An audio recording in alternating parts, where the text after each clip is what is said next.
There's a beautiful scenic of Tampa, Florida. It is storming outside. It is thundering inside right now at the ProBox Event Center. After one of the most consequential debates in political history, boxing, just like politics, everything can change in just one night. Fighters tonight know that here at ProBox TV. We start out with the unbelievable amateur Joel Angelone, Italian-Cuban, 3-0, taking on the hard-hitting Juan Carlos Campos Medina, 3-0, 3 knockouts. Joeshon, the Black Panther Martinez, undefeated at 4-0, 2 knockouts to his credit, a top Cuban amateur, taking on the tough fighter from Venezuela, Joeshon Puerta. In our co-main event of the evening, Jaycob Gomez, a fighter out of Puerto Rico, 10-0-1, 6 knockouts versus Jerry the Joker Perez, 14-4-1, more experience and coming off a disappointing loss he's looking to avenge tonight. In our main event of the evening, Vladimir Hernandez earned his spot with a highlight reel knockout last time out on ProBox TV, but Raul Garcia, 13-1-1, 11 knockouts, very heavy-handed, looking to bounce back tonight at the expense of Hernandez. Welcome into the ProBox TV Event Center. Jimmy Smith alongside Chris Algieri, Paulie Malignaggi. A little change to the main event. Lester Martinez, of course, ill around weigh-ins. Hope to have him back soon. Our co-main event bumps up to the main. Good thing, Chris, is we had a great co-main event that is now the main event. Let's talk about Vladimir Hernandez. This is a guy who came in as a grinder. You got to look past the numbers, see how good this guy is. Yeah, I mean, he's a prototypical ProBox TV fighter. You got to look past those numbers. Yeah, he's got a bunch of losses. Yeah, he's only got 7 knockouts and 15 wins. Yeah, but he's also beaten former world champions. He's also scored highlight reel knockouts on our air in his last fight. I mean, this guy, he always comes in great shape. He's super durable. His experience levels are off the chart. I mean, you're always going to be in a good fight because he's a grinder, as you said. He's a fitness guy, comes in fantastic condition, brings it. Every once in a while, knocks you out cold. So he's a very dangerous guy. You got to respect the power. Raul Garcia knows that. Excellent boxer, good range, it's the fight IQ we're worried about, right? He has all the physical skills. Last time he got baited into a firefight, didn't work out for him. Yeah, and now it ended up being the first loss of his career. And still a split decision. I didn't think he fought the right fight in the last fight, and it's still good enough to make it a split decision. So the talent is there physically. Does he have the mental stability to get to that next level? And that's sometimes the thing that separates the really good fighters from the pretty good fighters. You know, sometimes just the difference is just that much, and it's a matter of IQ and decision-making. He's going to have to make the right decisions tonight because Hernandez can make life very, very uncomfortable if you make those wrong decisions. And also a long time off, a year since his last time in the ProBox TV ring. Has he gotten better in that time? That is a gigantic question. Our co-main event, Jaycob Gomez, Jerry Perez. Let's talk about the Joker, Jerry Perez. This guy's coming in with a great attitude. Disappointing performance last time out, and he knows that. He says, I broke my nose. It was a bad performance. I'm looking to make that up tonight. How much is that a motivation, Paulie? It's a motivation. Also, Pauldo is, was on his way to contender status at the time they fought. Gomez is still just a prospect. Maybe you can get back in there, take on this prospect who's pretty well tested, but not as tested as Apollo was, and maybe, you get your confidence back. Let's see. It's still not an easy fight. Gomez can fight. Now, Jaycob Gomez, undefeated. Every time he's fought in ProBox TV, it's been a step up, and he's always answered the challenge. That's a tough thing to do. Yeah, absolutely. I like this kid a lot. He's got a lot of skills, big amateur background. You see different styles as he's evolving, but this is a tough fight. This is a big step up for him. I mean, the Joker, man, he's been with some tough guys. He's got more fights, more experience.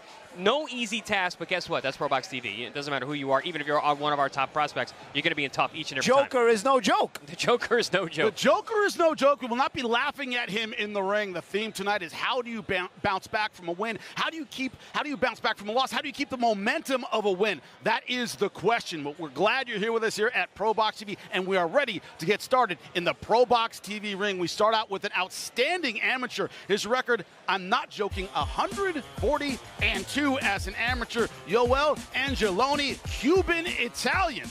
His opponent, Juan Carlos Campos Medina, undefeated. All 3 of his wins by knockout. A little bit older, a little bit more mature, but will the young buck have what it takes to give Medina the first loss of his career? Jim Sorensen, get us started.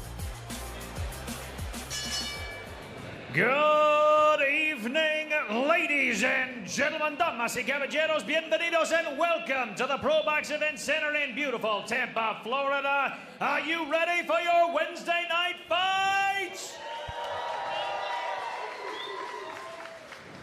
You are in the right place. Ladies and gentlemen, tonight, ProBox Promotions and Gary Jonas present an evening of professional boxing sponsored by Sports Betting AG, your best odds for sports betting online.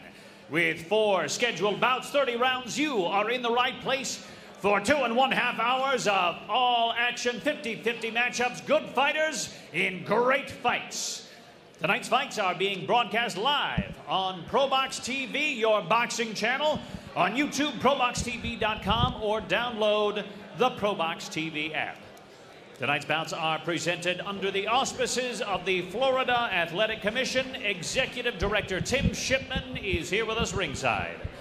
Your judges for this evening's fights, Jed O'Connor, Michael Ross, Shami Shipman, and Joe Ware. Your referees will be Michael DeJesus and Frank Santor Jr. Your physicians at ringside, Doctors Denise Griffin and Taras Kogno. And the official timekeeper ringing that bell, Orlando Roman. Ladies and gentlemen, as a reminder, there is no video recording of tonight's event and absolutely no flash photography. For the fighter's safety, please, no flash photography. Now, are you ready for some action? You are in the right place. Let's get this first bout underway. In our first fight of the evening, ladies and gentlemen, somebody's O has got to go in this welterweight fight scheduled for 6 rounds. Your judges for this fight are Shami Shipman, Joe Ware, and Jed O'Connor. And the referee, the third man in the ring, is Frank Santor Jr. Introducing to you first, he fights out of the blue corner. He weighed in at 153 pounds, wearing the black trunks. He is undefeated. His record is a perfect one. 3 wins, with all 3 wins coming by knockout from Sioux City, Iowa, by way of Lagos de Moreno, Jalisco, Mexico. Demos la bienvenida a Juan Carlos Campos Medina.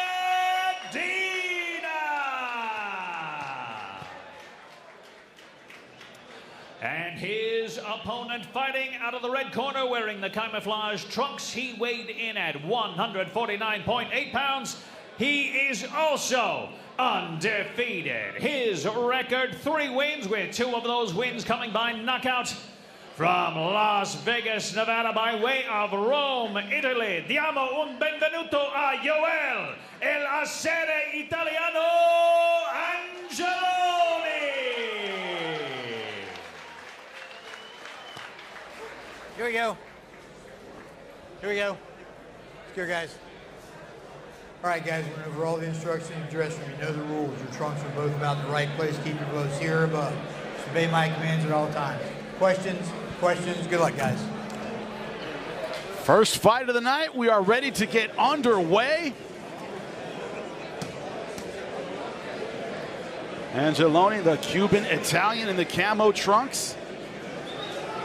Juan Medina, Sioux City, and Mexico in the black trunks. Here we go, round number 1. To your right. Take your time. First thing you notice, Chris, Angelone, he is big. He weighed in less, but man, his frame is gigantic. A lot of muscle on him. Yeah, tall, wide-shouldered, thick from head to heels. You see a nice stab jab there. Pushes Medina back. I like what I've seen from Angelino up until this point of his career. I'm see what he can develop tonight here. And last time out against Michael Williams, easy first-round knockout. You've seen speed bags put up more of a fight in that one. Big shot. Williams was down. Medina trying to put Angelone on the back foot here. Not to let him get comfortable. It was too comfortable last time for Angelone here on ProBox. Family moved from Cuba to Italy. from an amateur team of both countries. Record of 140-2 as an amateur. Absolutely unbelievable. Yeah, he speaks fluent Italian, Spanish. I think his father's Italian, he's from Rome, and his mom is Cuban. Well, Medina is doing exactly what he should do against a guy with that kind of pedigree. You know, he's making it awkward, making it ugly, or being awkward, I should say, making it ugly. Making Angelone uncomfortable here in round 1. Boxer brawler, you brawl a boxer, and right now, Campos Medina trying to brawl the boxer. Angelone hasn't really found his rhythm yet.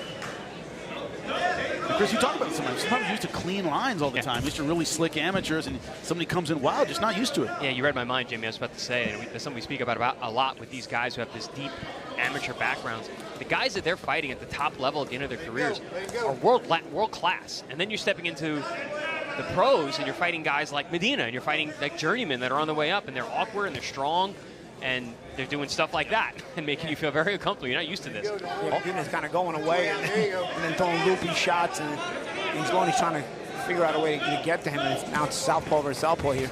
And think about it, in the States, we see guys like this in the gym all the time if you're a great amateur. If you're an amateur in Cuba, everybody's slick. Everybody's got that southpaw, style that's very, very clean. You don't see a lot of this. But this guy, Medina's going righty, lefty, and throwing loopy shots. He's not very slick, so to speak, but he knows how to make it work for him. So he's keeping Angelone thinking here in round 1. He's putting his body on Angelone, too. He's being very physical, is Medina. There he is again, grabbing, pushing, shouldering. All right, punch your way out. Watch the heads here. Let's go. You guys, your hands are free. Punch your way out. Angelone has to work on being first here against a guy like this. Keep this guy on the back foot there with a sharp jab. Be consistently first here, and not give this guy Medina a chance to continue to make things uncomfortable. Angelone trying to find the target, work the jab, but not much success at the end of round number 1.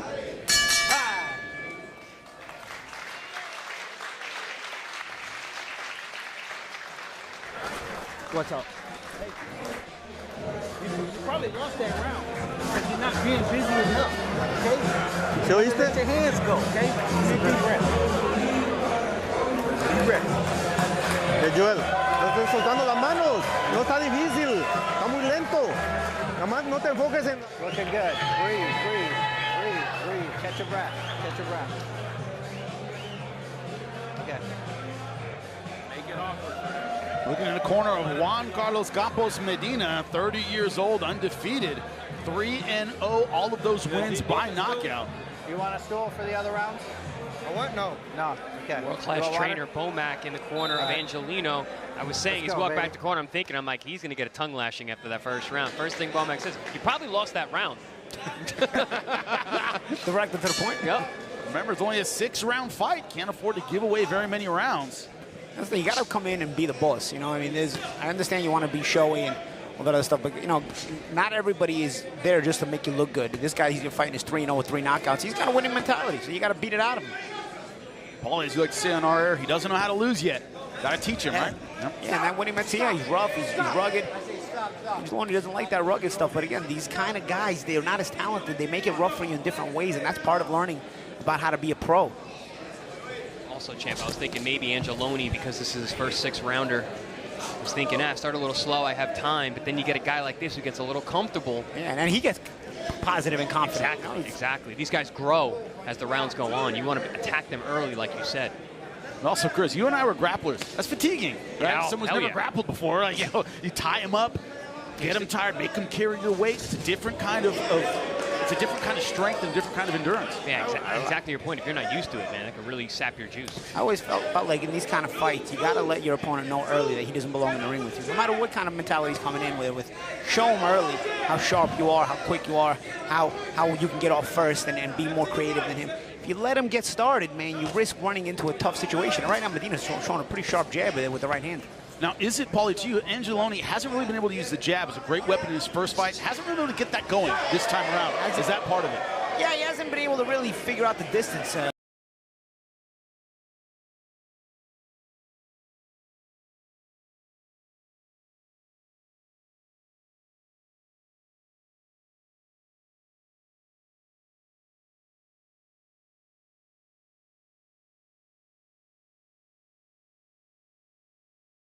And then Angeloni's kind of taking his time getting to him, and when he gets there, he's first kind of nonchalant at first instead of cutting the distance in a sharp way.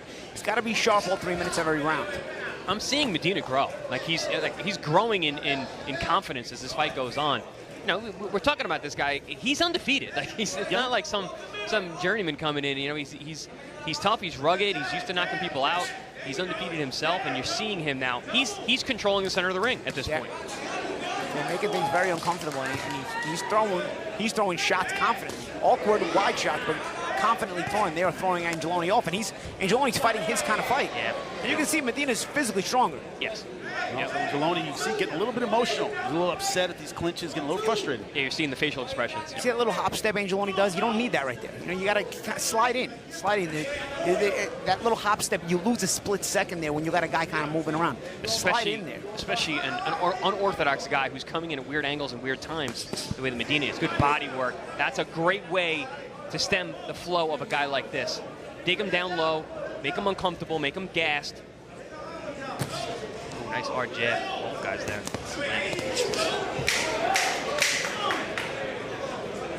First real exchanges as we get to the end of round number 2. All right, stop, break, bingo, step back, time.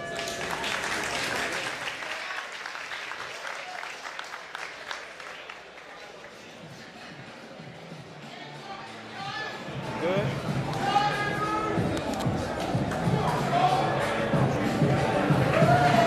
Doing good, my friend. You got that nose? All right, keep making it dirty. Keep fighting in the clinch until they break it, okay? You got one free hand, you got to use it. Okay? When you're coming forward, when you're putting pressure. You guys are trying to find the stool. I don't know where the hell they are. We're good. Well, a fight has broken out. Yeah, Juan we're Carlos good for now. Campos Appreciate Medina, undefeated boxer right now, using every trick in the book to stay away from the technical brilliance of this man. Joel Angelone, decorated amateur, undefeated pro, but ¿Sí la entendiste? Mantén tu distancia. having trouble getting his offense going tonight. Vamos, Joel. Un poquito más ocupado. Tenemos condición.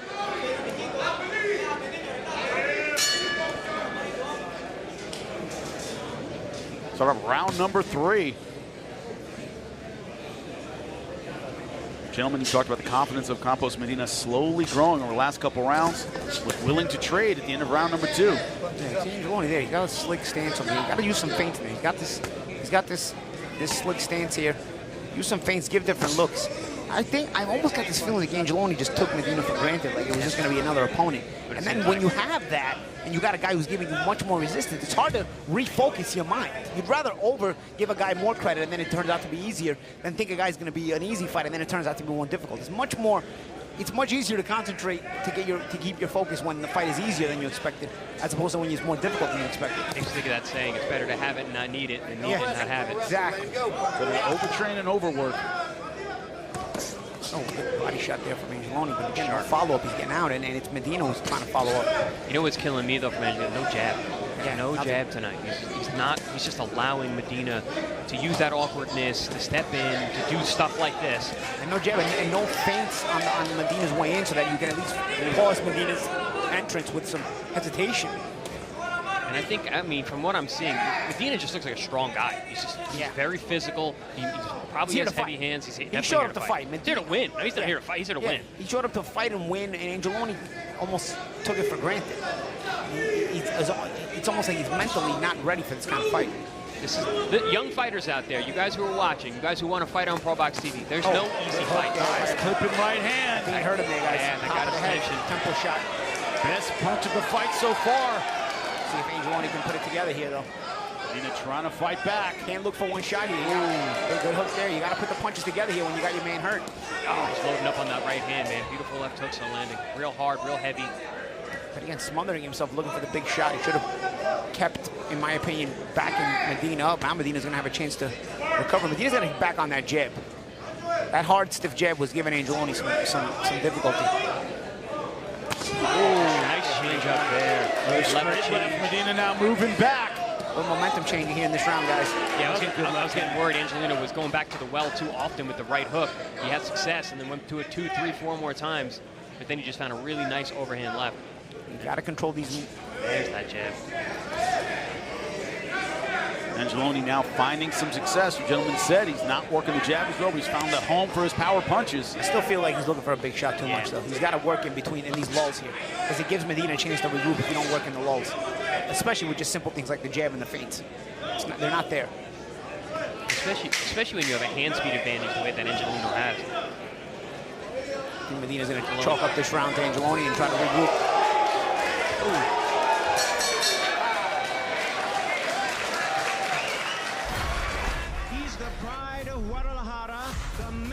Maestro, the unified super middleweight champion of the world, Canelo Alvarez. His challenger, undefeated knockout artist and pride of Puerto Rico, Edgar Berlanga. It's prime time.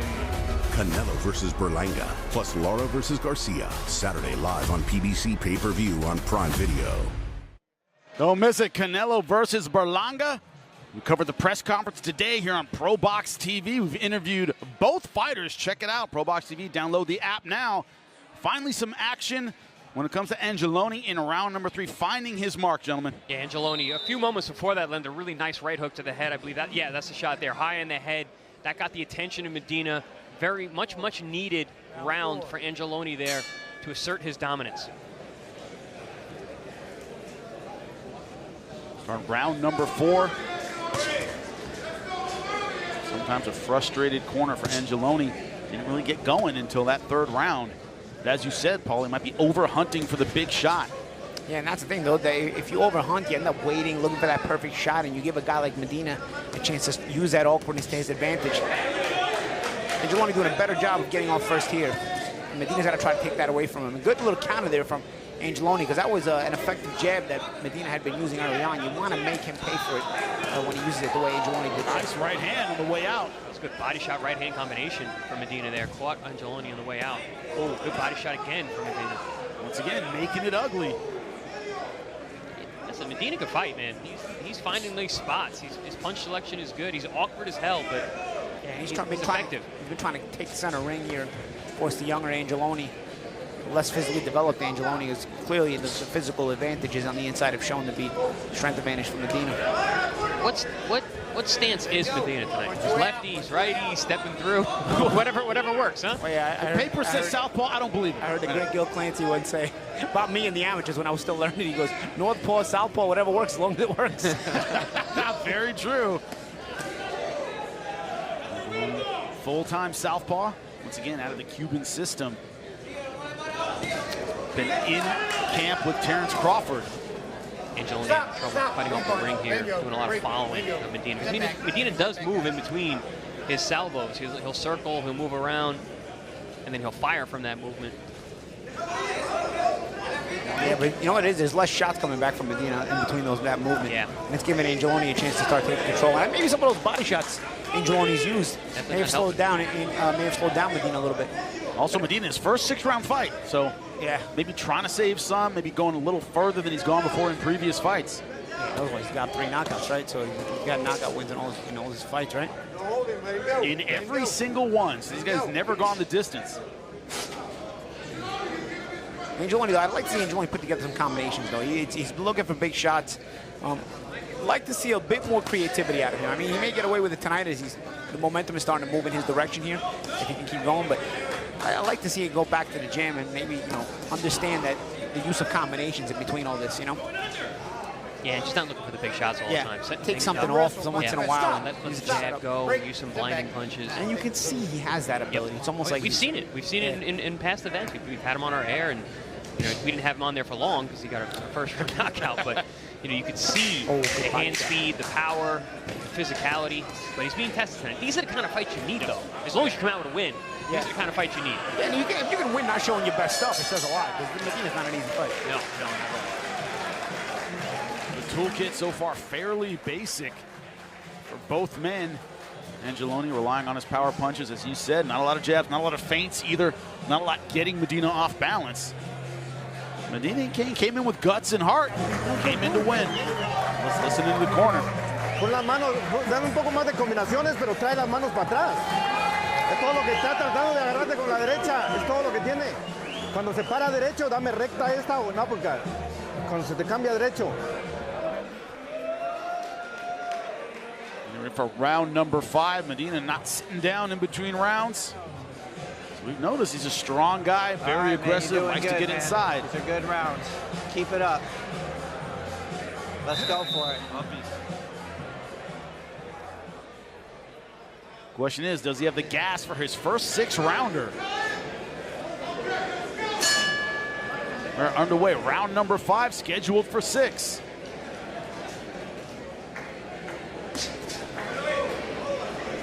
See, Medina hasn't thrown a punch yet. You see, the round used to start. He would try to keep Angelone off balance and keep him from getting off. Now, Angelone's still waiting a little bit too long for my liking, but Medina's not getting off at all now. He's not making him work at all.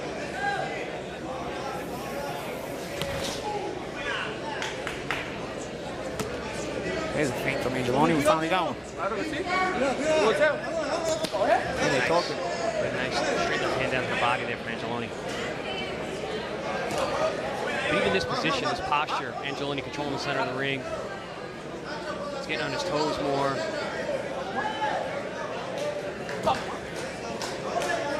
Ooh, beautiful. Nice shot. Catching Medina coming in.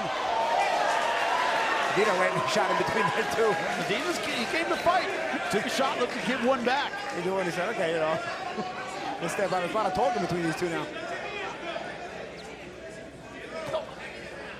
Angelone can talk trash in several languages. Yeah, remember, they both speak Spanish, so we're good. Probably Spanish trash talk. Yeah.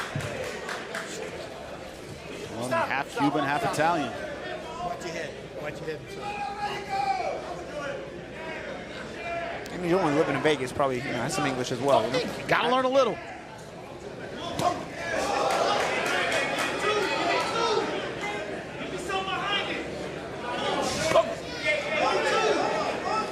Jaycob has been working for Angelone tonight. That's something he's had. Again, the thing I would want to see more is the combination punching. And the way good body shots as well. He's really worked on landing some decent body shots there. Yeah, that's been a good shift. Angelone, once he started landing those body shots, brought him back into the fight. This is the ability, because Medina's a bit of a stiff fighter, so you got the ability to take something off the shots and put together numbers, 3, 4 punches on Medina and keep him frozen, you know?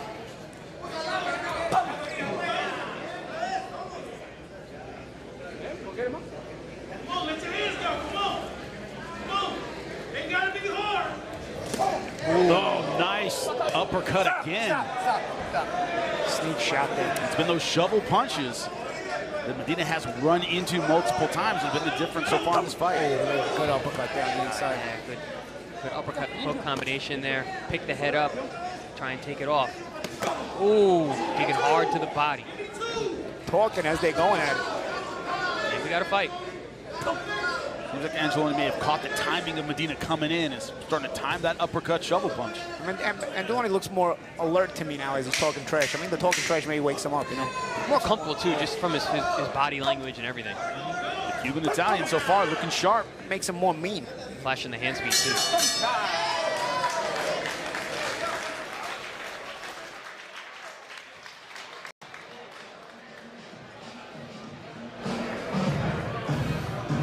All right, man.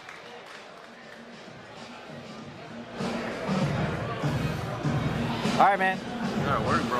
Yeah, let's talk. You're looking at the show now. Looking at the show this last round. Let's talk more work. This is it. This is last round. Last round.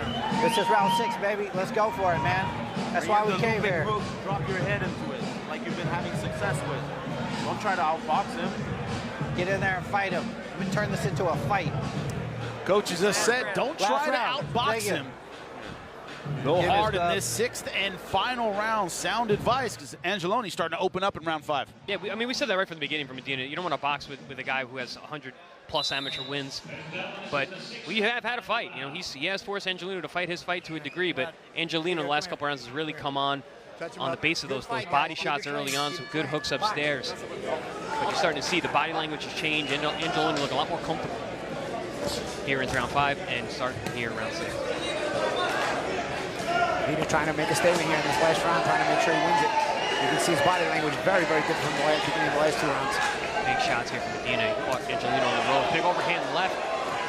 from Medina. Catches Angelone a little bit tall on the inside. And this is where the versatility would have helped Angelone out. You haven't shown enough versatility, so Medina feels like he can just put effort and walk you down and take it to you. Had you shown different versatility in this fight, he wouldn't feel so comfortable just coming to you because you have a change of pace, change of speed to your style. You haven't shown that tonight. So Medina can say, you know what, I'm just going to bite down and go for this last round and feel comfortable doing it as he's shown. Angelone so far content to let Medina in. Last round, he caught up with some uppercuts coming in. This round looks like it was wide open. There, Angelone actually using the jab a little bit to set up that overhand shot. Just, it's the lack of jab tonight. I mean, the jab can really, really offset guys like this. When you got a guy who's got that awkward movement, who's a little herky-jerky, is physical, you put that stick on him, you keep him on that at an arm's length, it's a whole different fight. Also, Paulie, doesn't Medina seem like the kind of guy, I'll trade power punches. That's fine with me. Yeah. You know, he doesn't want to trade the stick, but he'll trade the power shots, right? Yeah, and honestly, the stick, he's got a pretty, it was a stiff jab he had. No, Medina's, you can see he's a strong guy. He's got heavy hands, he's physical. Listen, if Medina wins this round, you're possibly looking at a draw here. Yeah. You know, you may have won the first 2 rounds. Let him go. Medina right now fighting hard. Ugly, it's dirty. It's been ugly, dirty from the beginning. But at times it's been effective. At the very least, it's a competitive fight. Yes, absolutely. These guys are going to say, stay here. This is where you need a jab. You hit the guy with a jab, you say, no, you can get through this. You haven't shown the jab, so. There it is. Nice jab. A little bit of that trash talk. But back comes Medina, man. Tough as nails. Physical. See, he's moving Angelone all around. He's got that mature strength. Yeah, he hasn't been impressed with Angelone, so I feel like he can take it to him. Chris, you said in the beginning, he didn't come to fight, he came to win. Yeah. This guy believes he can win. He's having a good time with it, too. Not bad conditioning for his first 6-rounder is Medina. He's in this round.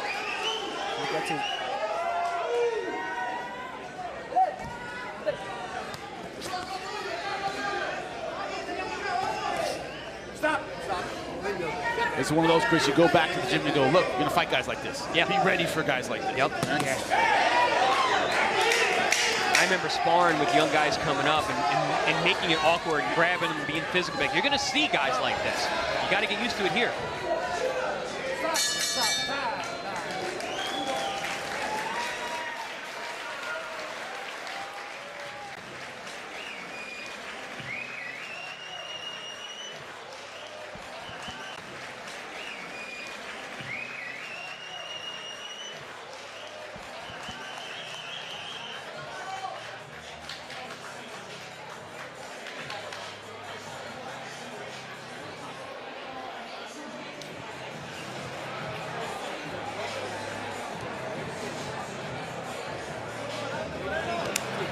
Para mis sponsors, MG Construction. He made it ugly, he made it dirty, but he made it a competitive fight. Juan Carlos Campos Medina taking on the talented professional and amateur. Clean punches belong to Angelone, but it was not easy. No, if he does get the win here tonight, he definitely earned it. You know, Medina did not come to lay down. He made it a rough fight, made it awkward, showed his physicality. Angelone was tested tonight. He started to find himself in rounds 5 and 4 and 5. That physicality, that power, the body punching like that. Beautiful shot there with the right hand. But Medina came out like gangbusters in the last round. Really wanted to make a statement. But Angelone finished the round good, landed some good shots. Nice jab there. Pinned Medina on the ropes. Not a ton of follow-up, though, which allowed Medina to fire back. Either he will learn a lot or he might get the first draw of his career. Paulie pointed out, certainly a possibility. Jim Sorensen, let us know if that's the case. All right, ladies and gentlemen, after 6 rounds, we go to the judges' scorecards. Judge Shami Shipman and Judge James O'Connor both score this bout 58-56. And Judge Joe Ware scores this fight 60-54, all in favor of your winner by unanimous decision, and still undefeated, Yoel Alaceri Italiano Angelone! Paulie, a 6-round wipeout seems a little unfair, yeah? It's a shame. Joe Ware missed a good fight tonight, man. Yeah, he did. Good opening fight. He missed it, man. And he had the nerve to score it, too. I mean, you missed the fight. At least watch the fight if you're going to score. If you're not going to watch, don't turn that scorecard, right? I mean, I got no problem with Angelone winning that fight. 58-56, I see that, but 60-54. Yeah, 58-56 seemed I fair. had 58-56, 57-57, you know, around there. 60-54. Nobody won that fight, 60-54 on both sides. Yeah, the first couple rounds, of course, Medina making it ugly, getting inside, but this is one of those where Angelone, we see the physical talent. You guys see the technique. It's just little things that he's going to have to work on as he moves up the pro ranks. Everyone does, right, Chris? Yeah, absolutely. I mean, it's a lot of experience and filling in the gaps, and it's not like he can't do it. We know he can do it, but it's putting it together and making it happen on fight night. And that is everything as you see the now undefeated 4-0 professional, 142 as an amateur. But our main event switched around and we have a new one. Our co-main event upgraded to main event. Our own Beatrice Callis is with our main eventer, Vladimir Hernandez, upgraded. Let's see what he has to say about it. Vladimir 24 quilates Hernandez, uno de los peleadores del evento estelar de la noche, one of the fighters of the main event of the evening. Vladimir, vienes de un duelo estrepitante, de una victoria genial, uno de los knockouts más espectaculares de todo el año.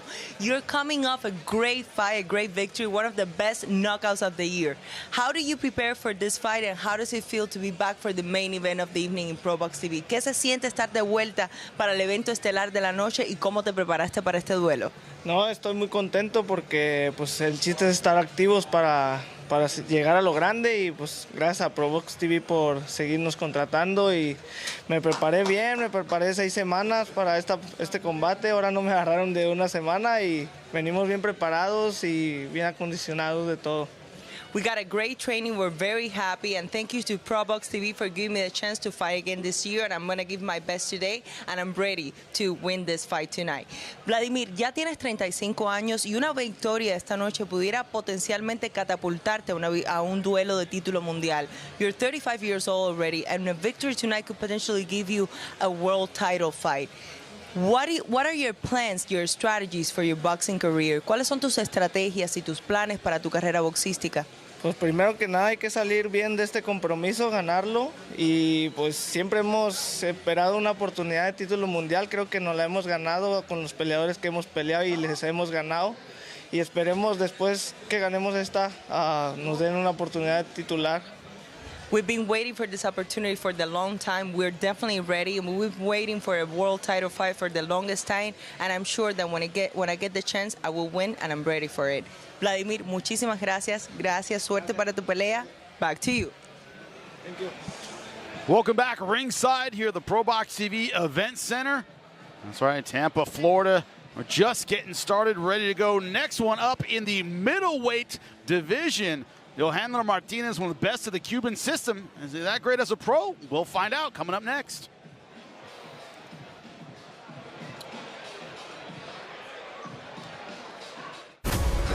He's the pride of Guadalajara, the Mexican maestro, the unified super middleweight champion of the world, Canelo Alvarez. His challenger, undefeated knockout artist and pride of Puerto Rico, Edgar Berlanga. It's prime time. Canelo versus Berlanga, plus Lara versus Garcia. Saturday, September 14th, live on PBC pay-per-view on Prime Video. Welcome back ringside here at ProBox TV. That's right, our upcoming fight in the middleweight division, Joeshon Martinez, the Black Panther, versus Fanderson Puerta from Colombia. Cuban fighter said he was #2 in the amateur system. I never got the attention of #1. Can he get it as a pro? We're about to find out.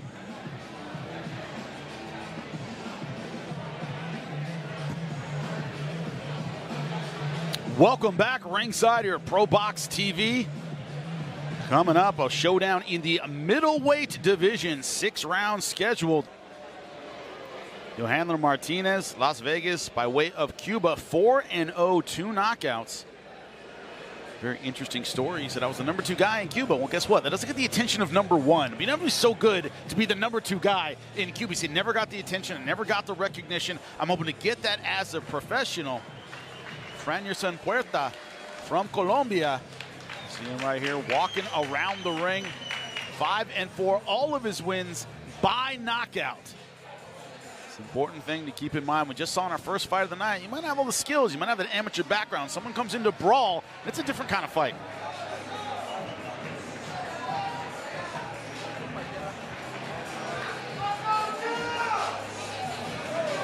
Here is our tail of the tape for this middleweight showdown. Martinez 5 years younger than his opponent. Taller, 2-inch reach advantage as well. Similar weigh-in for both gentlemen. Joeshon Martinez can use that jab from the southpaw stance, use that height and reach. We will see. Vladimir Puerta in here to make it a brawl, just like in our first fight of the evening. Jim Sorensen, get us started. Ladies and gentlemen, welcome back to ProBox TV, your boxing channel. Our next fight is scheduled for 6 rounds in the middleweight division.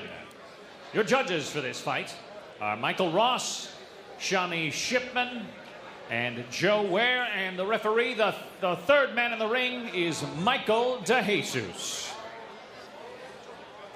Introducing to you first, he fights out of the blue corner. He wears the red and blue trunks. He weighed in at 160.8 pounds. His record, 5 wins, 4 losses, with 5 wins by knockout.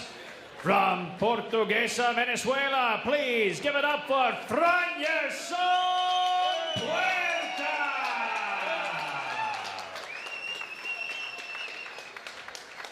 And his opponent fighting out of the red corner. He wears the black and white trunks. He weighed in at 160.4 pounds. He is undefeated. His record, 4 wins, with 2 of those wins coming by way of knockout. From Las Vegas, Nevada, by way of Camagüey, Cuba, please give it up for El Hijo de Idaña, Joeshon, the Black Panther.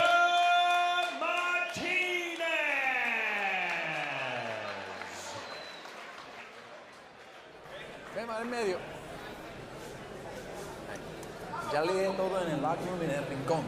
Esto está un poquito alto, todo un poquito aquí, un poquito bajo está bien. Aquí todo esto está bueno. Nada importa de qué decirme, todo está bien. Toca aguante si quieres, ¿no? Para estar en el rincón. This just a little bit under will be still good. We are ready to go round number 1. Joeshon Martinez versus Vladimir Puerta. Colombian fighter in the blue and red. Martinez in the black. We are underway, round number 1. Don't sleep on this fight. This could be a sneaky good fight.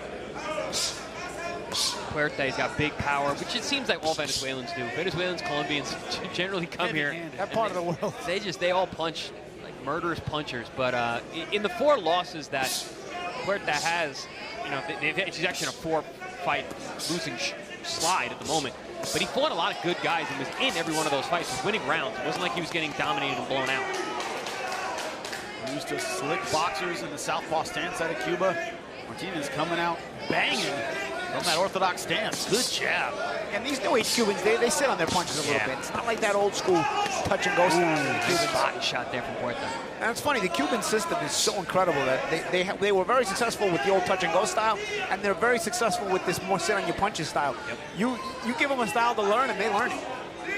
It was derisively called in the amateurs, as you gentlemen know, hit and run. When you face a Cuban, they hit and run, they move. And that adjustment was because the computer system was the way they were scoring in the amateurs. But then once they went back to that more pro-style scoring system, the Cubans adjusted quickly. they're still good. Also, no headgear, you can get a guy out of there in ways you couldn't earlier in the amateurs. And right now, to your point, Champ, Martinez certainly an example of that. Yeah, more taking the center flat-footed. Yep. But even these new age Cubans, they don't forget defense. They're there. They're so technical, and it's the systematic approach to their training is why they can make that adjustment and change the entire style. Oh yeah, they're still boxing. Yeah, exactly. It's still boxing. Oh, nice right hand. I told you guys, I had a feeling this was going to be a fight. Puerta is no joke. He's here to win. Nice body shot from Martinez. With the feint up top of the right hand first. Yeah, he's doing some fancy stuff in there. There's a downside to being flat-footed, right, gentlemen? Puerta came to throw. There's no feel out around here. No, not at all. Right in. And listen, I don't care who you put. You got 5-0. If you got 5 wins and 5 KOs, you still knock the guys out. Yeah. So you start to buy into your own hype, you start to throw more shots hard. That's what he's doing. On some really powerful shots here. A big part of it, gentlemen, and this is all across combat sports. People I'm running into, they go, oh, ProBox TV, man, you guys put on some good fights. You know, it's one of those where when you come here, you're like, hey, one big knockout, and I have an opportunity to move on to great things. Vladimir Hernandez in our main event tonight, talking about his record, Paul. He was 14-6, got a huge knockout, he's back in the main event. Oh, both these guys know the opportunity of being here. Puerta backs him right up there, right to the ropes. Well, Jimmy, on what card are you going to see a 4-0 guy fighting a 5-4 guy and then actually get a good fight? Yeah, get a war out of it. Yeah, even the 5-4 guys who bring on ProBox, they can fight. They come to bang, and that's what they've been doing all through round number 1.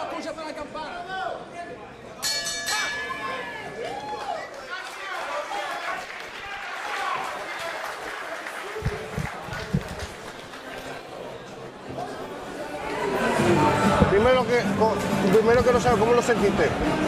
¿Bien? Mira, échame la mano al frente. Estás haciendo bien con la mano al frente. No le gusta. Ya está rápido. Tienes que pasar ese y tirar para abajo. Estás bien con la mano por aquí abajo. Tienes que doblar ya. A lot of yelling coming out of the Colombian corner. Pretty normal. Yeah, pretty normal. Been around. Well, especially when you got a fight like this. I mean, these guys are banging away. And when you have the length and the skills that Martinez has, you want him to get out there, use your boxing, use your feet, stay on the outside. Don't stand in front of the puncher. And last round, he did at times. But Puerta's corner, either Fidel Martinez, Rudy Martinez, Miguel Morales in his corner, they've been yelling, hey, keep that intensity up. You can't afford to slow down. I mean, you got a guy with a height and reach advantage and an amateur skill set advantage. You got to go after him, especially if you're a puncher, which Puerta seems to be. Now, Paul, you've talked about so you were usually the shorter guy. It takes a lot of gas. You're always trying to get inside on a lot of these taller, rangier guys. Yeah, you got to be creative. You got to know how to be creative, and you got to know how to use your athleticism and be deceptive in general. Can't stay at this range. Puerta pulling his way in. You hear the yelling from his corner. That's what they want. More talk from these guys, too. Nice jab there from Martinez. Colombia versus Cuba. Martinez now training in Las Vegas. With all the work in the world out there.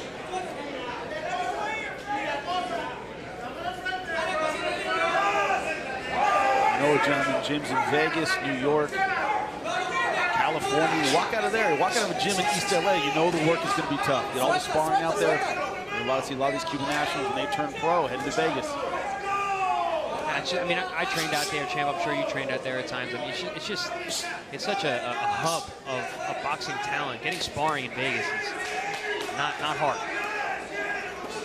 I'm telling you, man, he's got some heavy hands. He's having an effect here on Martinez in round 2.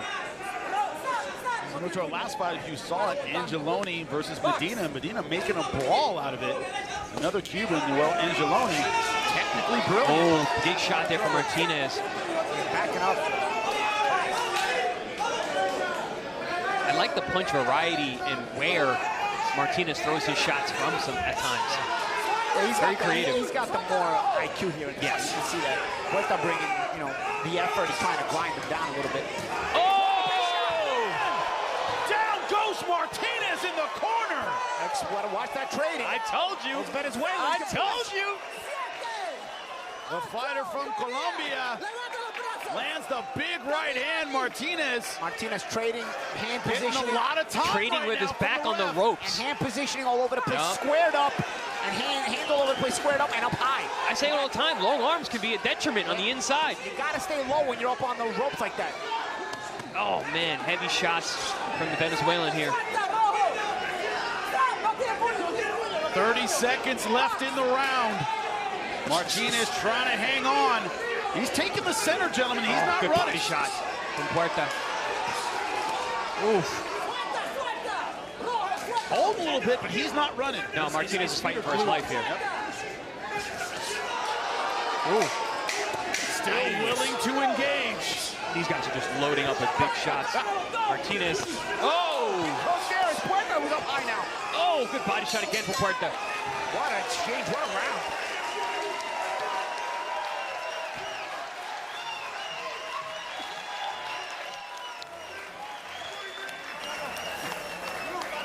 You gotta get out.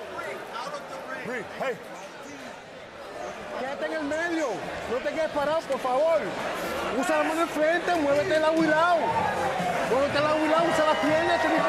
Este equipo no es nadie. Lo que está tirando para el campo para noquearte. Usa la inteligencia, mi hermano. Usa la mano enfrente. Into the corner of Joeshon Martinez. If you see some urgency, here's why, Chris. Bang, a big overhand right on the ropes. And throwing that right hand with the left hand down. Watch what his left hand is when he throws his right hand. Watch. See? Yeah. Martinez left hand straight up. down. He's up high, squared, Yep. hands all over the place. No good. Back against the ropes, not where you want to be with a puncher and trading. Joeshon, the undefeated professional, 4-0, 2 knockouts. Standout amateur in Cuba. But Francis and Puerta from Colombia has made this a brawl. Scored a knockdown in round number 2. Listen, long arms are great to have at range, but on the inside, it takes longer to get those punches back to home. And as we saw in that replay, Martinez did not get the hands back to home, got hit with a big shot, ended up on the seat of his pants. Chris, unlike so many sports, there is no right build for fighting. Nope. But you have to fight for your build. Yes, right? Absolutely. That's a great point, Jimmy. There is no, this isn't a 100-yard dash. There's no perfect fight. You have to find what works for you and your body type. Short fight short, tall fight tall, and unfortunately Martinez, the taller man, got in a short man's fight in the corner. Martinez just throwing too many big bombs. He needs to box more, use that jab, stay at a length.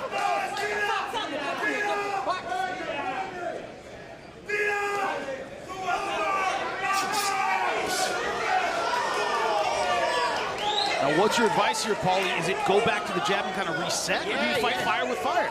I mean, you gotta fight fire with fire. You gotta hit your spots. You gotta work with, you have the more ability there. You don't have to fight fire with fire consistently.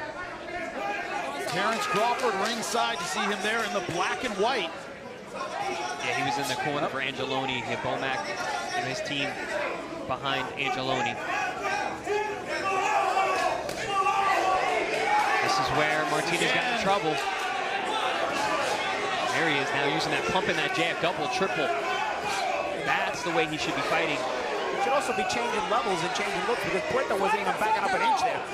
It wasn't really bothering him. He was holding his position. You want to do things to bust up Puerta's position. Gentlemen, did that tendency to plant his feet catch up to him? He planted his feet in the beginning, hasn't used a ton of footwork, and it's cost him against Puerta. Awkward slip there. Luckily, it didn't hurt his knee.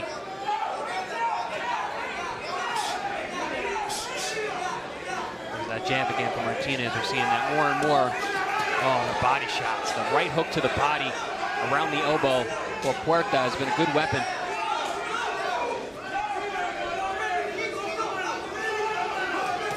Martinez just lets him in the front. Oh, big right hand again. Martinez has some problems with hand positioning at close range. Yep. If you're not gonna trust your hand positioning, you're not gonna have that good hand position. You can't fight at close range. Right hand may have hurt Martinez, but Puerta not pouncing. Doing what he has done this entire fight, which is fight fire with fire.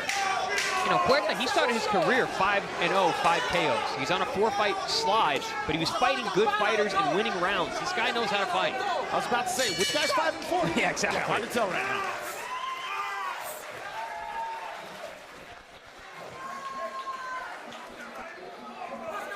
And there is Terrence Crawford. To many people, myself included, the pound-for-pound GOAT right now. Talking about having your pick of opportunities, but he is excited to be watching these fights tonight. Yelling, it looks like, for Martinez, but this is why his corner should be a little concerned, Chris. Big bombs from Puerta.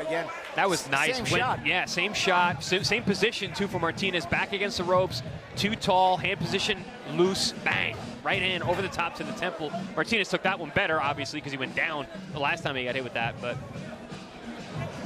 regardless, when Puerta's able to pin him on the ropes and let those hands fly, He's the man in charge. Paulie, I'm sure you've been hit above the ear many times. Yeah. Equilibrium goes, right? It's Yeah. become a bobblehead, and equilibrium's gone for a couple rounds. It hurts, man. Yeah, you get that neck crick. You're like, It's been an all-action fight, and we are in round number 4, scheduled for 6. are these rounds flying by or what? I can't believe it's round 4. Right? I'm sweating. Not for these guys. Good point. Martinez probably an eternity. And that's been the story where he's looked technically sound, looks like he's in control, and then Puerta comes in with his power and shifts the narrative of the round. Yeah, no, you see the technique, you see the skill set of Martinez right here. But it's not creative enough. He's not changing speed. He's not changing levels. It's not deceptive enough. He's fast, but it's all the same speed. Puerta catches up to it because Puerta's better than your average 5-4 guy, so he starts to get the timing on it. It's the football team running it down the center over and over and over. Yeah, exactly. You might be good at it, but eventually they know how it's coming at them, and they know how to defend against it. I'm curious the conditioning of Puerta. Because a lot of times, like you keep mentioning 5 and 4, obviously he can fight, obviously he can punch. But you start to get a little disenchanted when you're coming off 4 straight losses. I'll take this fight. Maybe I'm not in the best shape. We'll see down the stretch. He knows he's on ProBox. Yeah, I was about. How many times have you said that on ProBox? Much. I feel like these guys came to fight. Yeah. These guys get a little motivation. Like, yo, they picked me for ProBox. Okay, yeah. Well, I must be pretty good. I've talked to a lot of guys. They're very excited about actually being on the platform, which is a cool caveat now that these fighters are excited to have the platform. So yeah, they're bringing their A games. We're going to bring it back. Good left hook, counter to the right hand. The right hand hit him was the problem. Yeah, that's the issue. He's found a home for it the entire night. You know what it is? Martinez is too squared up inside. If you're going to have that left hand low, you want to have him be a little bit more bladed off. Oh, good shot around the guard by Martinez. You mentioned the creativity, Paulie, and mixing things up. He was doing that a little bit earlier. In flashes, he does, but then he just allows Puerta to walk right in. He's super square, right in front of him. Yeah, right after those combinations, a nice jab just to maintain and walk right here. Yeah, right here should be dead instead. Inside. Yeah, but here's the conditioning of Puerta. Before he wouldn't have let that go. Yeah. Now he's starting to. Yeah, he's hitting the arm where he's I mean, he's only throwing big shots.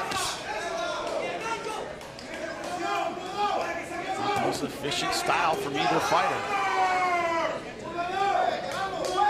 You know, it's tough to come back from a knockdown, especially the shorter the fight is, but Martinez is having opportunities here. Just landed a big right hand over the top. Even with a knockdown, it certainly isn't a wipeout on the scorecards. This is, we're seeing it right now. No, super competitive fight. Whoever finishes these last 2 rounds strong, I will walk out the winner. I like that straight right hand down to the body. I think that's been bothering Puerta from Martinez. He throws that right hand down the low right above the hip. There's a nice combination. Back comes Puerta. No surprise, the end of round number 4.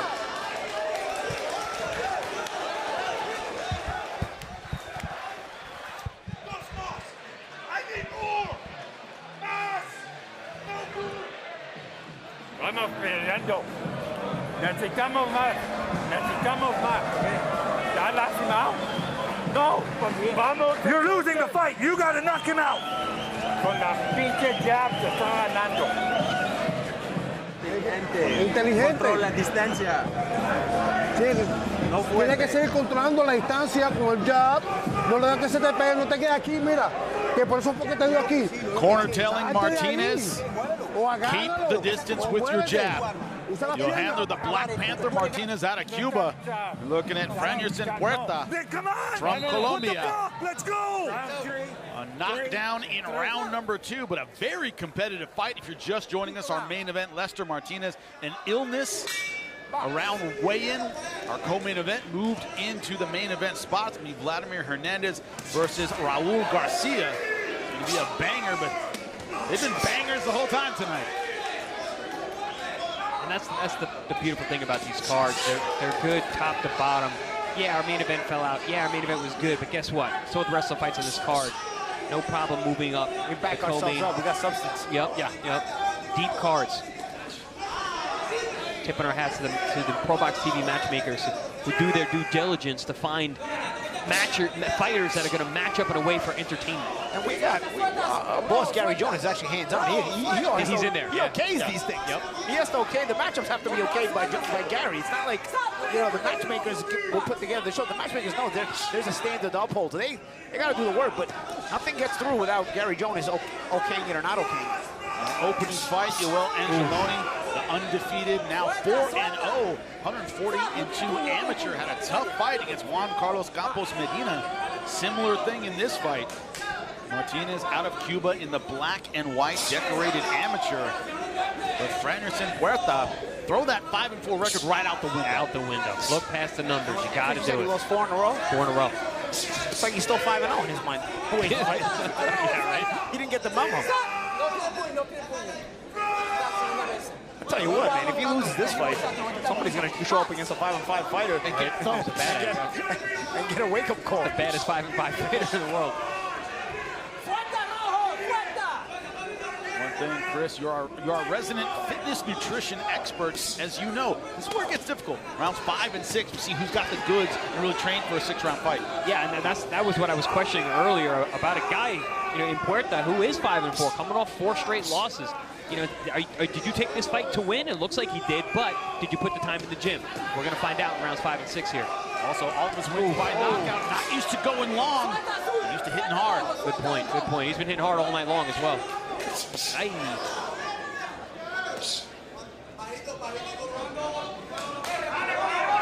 Paulie Puerta, anything but a cutie, right? He's throwing hard punches. Nah, he showed up to fight. Yeah, you've seen the fatigue. You've seen the fatigue setting in. Both men standing right in front of each other at arm's length. Either one could hit the other. That's why having a good jab is a good rhythm changer. You know? Score some points, control the pace, and not blow so much energy off. You know? Now talk about not creative. Puerta just going back to the same combinations. Walks in the front door, bangs the body on both sides, throws an overhand right. If he threw an uppercut or something down the middle, it creates some openings. Martinez giving that change of level now, at least, that I was asking for before. Earlier, you know?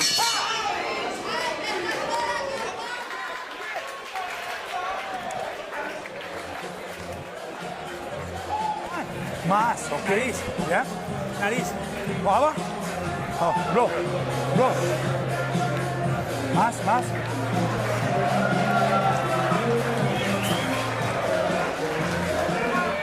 No te quedes en la esquina, por favor. No te quedes en la esquina. Si te quedas aquí, lo agarras y te vas para afuera. Esto tiene que hacerlo por tu chamaco y por tu mamá. Vamos. Este es el último. No vayas a esto aquí solo. Vamos.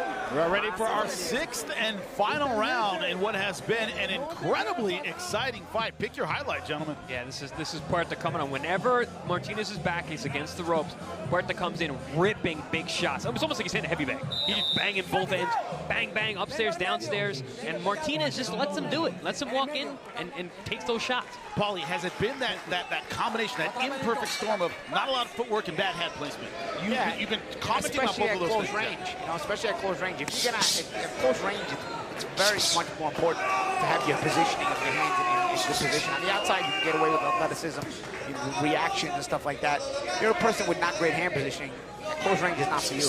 These guys have body language, like they both know the fight's on the line here, and they're going to look to put out a big effort here in the last round. Good left hook from Martinez. Martinez really bringing it. Puerta's got a chin. He's tough. Very tough physical guy. Both guys are showing chin tonight. Corner of Puerta is about to have a heart attack over there. I think our boss might be taking a trip to Colombia soon to scout some talent. Heavy-handed guys coming out of there. Yeah, Venezuela and Colombia, right? Venezuela, Colombia, Central American fighters. Joeshon Martinez supposed to be our main event tonight out of Guatemala. Oh, wow. Got hurt. Migraine issues after the weigh-ins. And that's something you don't want to play around with. You know, the brains are a big deal when it comes to boxing. You know, you've got a problem with headaches before a fight. Not a great sign. You got to make sure you get checked out. We'll be hopefully on our air very, very soon. Oh, nice right hand. And then a good left hand from Puerta. They both landed good shots. You know, last fight I was asking for the combinations from Angelone. In this fight, you've seen the combinations. You know, you see the big shot lands, and then there are combinations where the guys put together numbers. Oh. I think Martinez got rocked with that left hook. He's looking a little unsteady here, although he just landed a good shot. Oh, another good left hook, and Puerta walking right through it. I think right in with a body shot, too. Oh. Yeah, Cutting punches. We are ringside. They're right in front of us. You can feel these shots, gentlemen. Yeah, even the rare jabs from Puerta, they're heavy. He's got very heavy hands. But that snap, that sharpness that Martinez is flashing right now, especially with that left hook, has been very effective this round. Aye. Flashy combinations here. What a matchup. What do you say, Paulie? Look past the numbers? Yeah. When you turn on our network, that's what you do. First round, I said, this is a sleepy, good fight. I'm telling you. No, I said sneaky, sorry. I said this is a sleeper, a sneaky, good fight. A sleeper, sneaky, good fight. You can mix your metaphors around. That's a sleeper, good fight. Oh, you get it. Good right hand. Puerta always fires back. He's never shelled up without answering back. Nice stab jab down low for Martinez. We've been asking for him to change levels, right, Champ? He did it there. Knocked down in round number 2. Did he get his way back to a win? That's the question. Yep. Really nice finish. I mean, simple things like that change of level gives you a different look, gives your opponent a different focus, and all of a sudden you slow him down a little bit, you can get off first. Sometimes it's the simplicities to get you through. That fight got me amped up. That was fun. So hard to come back from a knockout in a 6-round fight. You don't have a lot of time. Fortunately, we're not judges. That is up to someone else. Their fighter did an outstanding job tonight.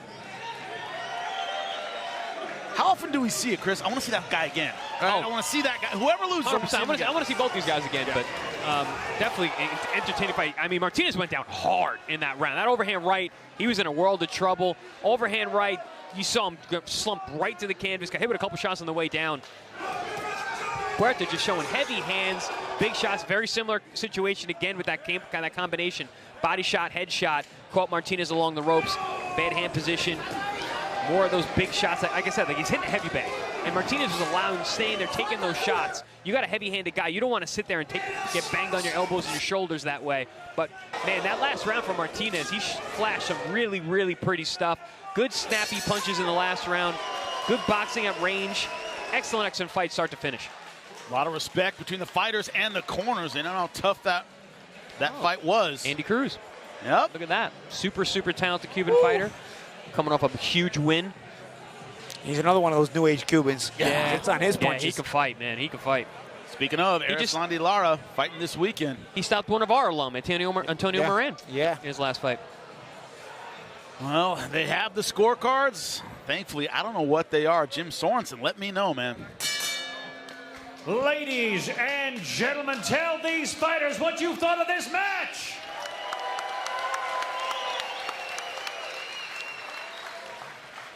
After 6 rounds, we go to the judges' scorecards. Judge Michael Ross scores this bout 57-56 in favor of Joeshon Martinez.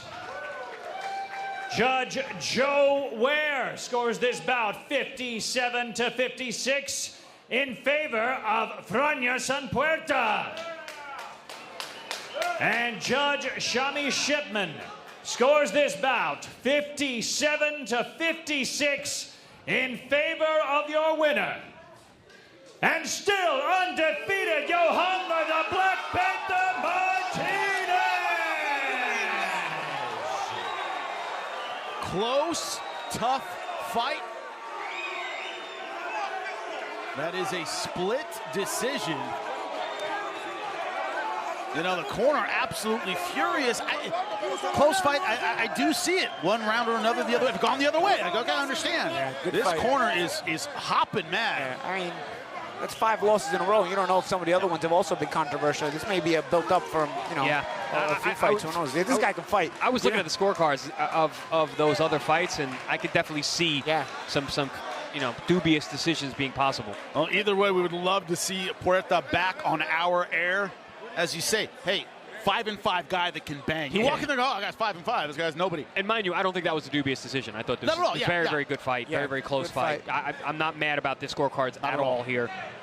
But, you know, in some of those past losses, like you said, Champ, that definitely could see a guy like Puerta going into the wrong place and losing a fight. But in a good fight like this, a guy like Puerta can feel like he won as well. You know, it's a good fight. Well, you know he's going to be back on honor. Yeah. But what I'm saying is, a lot of times in a close fight, both sides think they won. You know, so he could have lost several of these kind of fights in a row, and this is just a build-up of, man, we can't even get the close ones. You know? Can't get a break, but an incredible fight. Martinez finishing strong in the last couple rounds. His boxing skill got him back in there off the canvas in round number 2, and coming back so difficult to do in a 6-round fight. Our own Beatriz Callas is backstage with our main eventer, Raul Garcia from the Dominican Republic. I'm here with Raul Garcia, one of the fighters of the main event of the evening, uno de los boxeadores del evento estelar de esta noche. Raúl, esta es tu primera pelea del 2024. Tu último duelo se canceló porque tu oponente no dio el peso. This is your first fight of 2024. Your last fight was canceled because your opponent didn't make weight. How do you feel for this fight? How does it feel to be back in the ring? And what are the keys for the victory? ¿Qué se siente estar de vuelta en el ring y cuáles son las claves de la victoria? Bueno, para mí esto está de vuelta en el ring es como mi identidad, mi identidad, el boxeo siempre, ¿entiendes? Siempre me he mantenido entrenando, en que mi pelea se canceló, pero siempre me mantuve entrenando y esperando este momento. To be back in the ring is to have my identity back, and I kept training no matter what, even if my fight was canceled, so I'm ready for the main event tonight. Raúl, en las 154 libras en esta división hay muy buenos prospectos. Tienes a Terence Crawford, a Sebastián Fundora. In the 154-pound division, you have very good prospects. You have Sebastián Fundora, Terence Crawford, so there's a lot of opportunities there. Who would you like to fight, and are you ready for this level of opponent? ¿Con quién te gustaría pelear? ¿Estás listo para este nivel de oposición? Ahora mismo yo no sé si es posible, pero me gustaría enfrentarme con Elison Lubis. ¿Sabe cuál es Elison Lubis? ¿Sí? Sí, con Elison Lubis me gustaría enfrentarme por el título mundial, porque es un buen boxeador y es campeón y quiero pelear con él, quiero pelear con lo mejor. I would like to fight with the best. I would like to fight Edison Lewis. I feel like I still need to train a little bit more, but I'm ready for whoever opponent I have in front of me.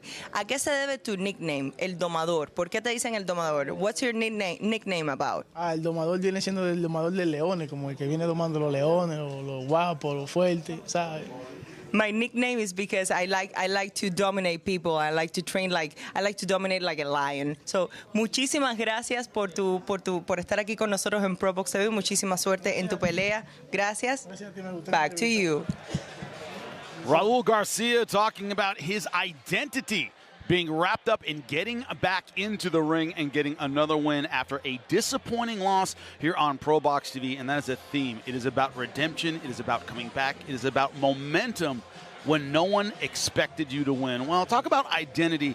A man in Canelo Alvarez whose identity is winning big in big fights. It has been a circus in a good way in Las Vegas all week. When it comes to the press conferences, when it comes to the hype, that is where this man lives. Well, the press conference today, we were able to cover it here on ProBox TV. Here it is. Check it out. Why are you so confident coming into this matchup that you are going to end him not only in the fight abruptly, but in the first half of the fight? You know, as boxers, right? You know, I'm a knockout artist, right? So every fighter wants a knockout. You know, who don't want a knockout? Everybody wants to knock somebody out, right? But, you know, we know that he's a legend, and we know that we can't go in there and just try to swing for the fence on him. You know what I'm saying? He got great IQ. He's intelligent. So we got to do it the right way. You know, 6-round knockout, yeah, that's what we're going for. You know, and if it comes, it comes. But if we got to go the whole 12, then we're doing that as well. You know, so we ready for everything that's around the board for this fight, for real.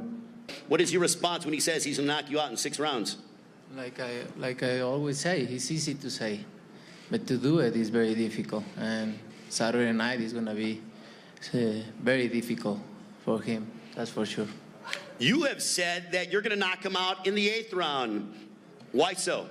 I prepare myself for that, and winning by knockout is always feel really good. So I'm going to do my best to do it.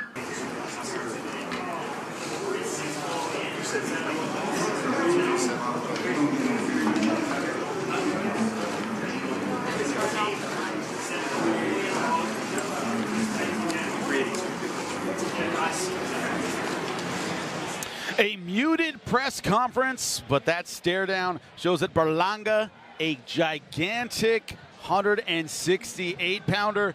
That is going to be an incredible fight. We have more incredible fights coming up with our co-main event here on ProBox TV.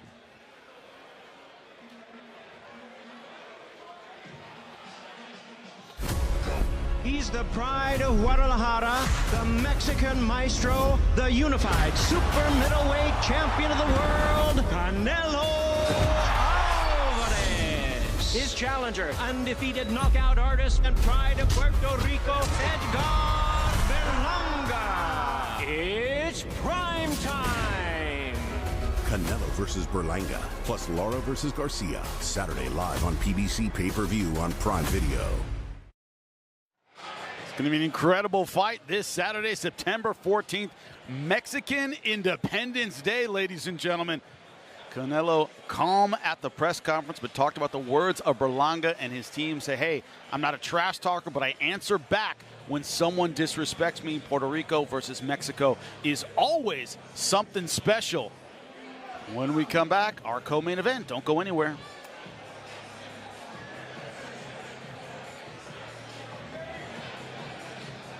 Welcome back ringside here at ProBox TV.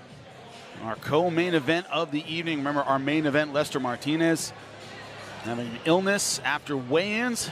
So our co-main event moves into the main event spot. And Jaycob Gomez versus Jerry the Joker Perez. And we're looking at right now. Moving to the co-main event spot. You talk about sleepy fights that could be incredible once the action starts. Chris, this has to be one of them. Oh, yeah. I mean, I don't think this is a sleeper. I mean, you got Jaycob Gomez, who's always exciting to watch. And then you got Jerry Perez. He comes to fight, man. So I think this is a head-on collision for sure. Now, Paul, you talk about it all the time. Odds makers just don't know what to do with ProBox, right? Nah, man, we've seen that time and again, man. You know, odds makers have had it easy for some years. I think with ProBox and even the fights in Saudi with Turki Al-Sheikh, there's been some fights lately that they completely upside down on the odds. All right, Jaycob Gomez, a gigantic favorite over Jerry Perez. They're still not scared to make big favorites. I like the balls they got on them. You know? As he pulls out can we say that on ProBox? Yeah, you can say it. As he pulls out his phone to make a bet, Jerry Perez plus we've 450. We've seen odds like this completely get upside down on ProBox. Exactly. Let's take a look at the numbers and the tail of the tape for our co-main event, Jaycob Gomez versus Jerry the Joker Perez. What jumps out is the age. Jerry Perez, 9 years older than his 22-year-old opponent. Similar height, similar reach, no big advantages there. Both weighing in about the same. Let's get started with our co-main event with Jim Sorensen, voice of ProBox. Ladies and gentlemen, here it is, our co-main event of the evening. This fight is scheduled for 8 rounds in the lightweight division. Your judges for this fight are Jed O'Connor, Michael Ross, and Shawnee Shipman. And the referee, Frank Santor Jr. Introducing to you first, fighting out of the blue corner, he wears the black with green trunks. He weighed in at 135 pounds. His record, 14 wins, 4 losses, 1 draw with 11 wins by knockout. From Oak Hills, California, give it up for Jerry the Joker Perez.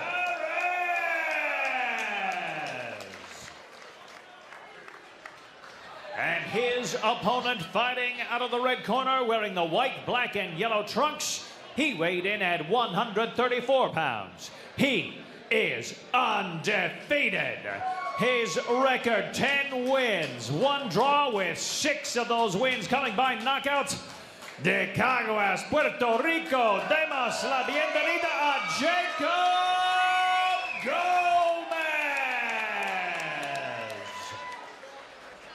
Here we go.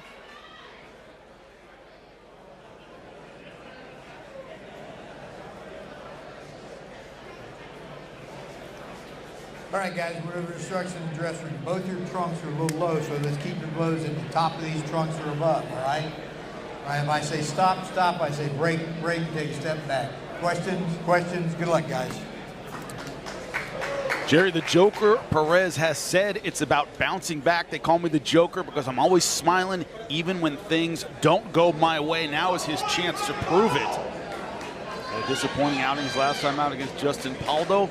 A broken nose in round number 3. Says I'm looking for redemption tonight. Here's his chance as we start round number 1.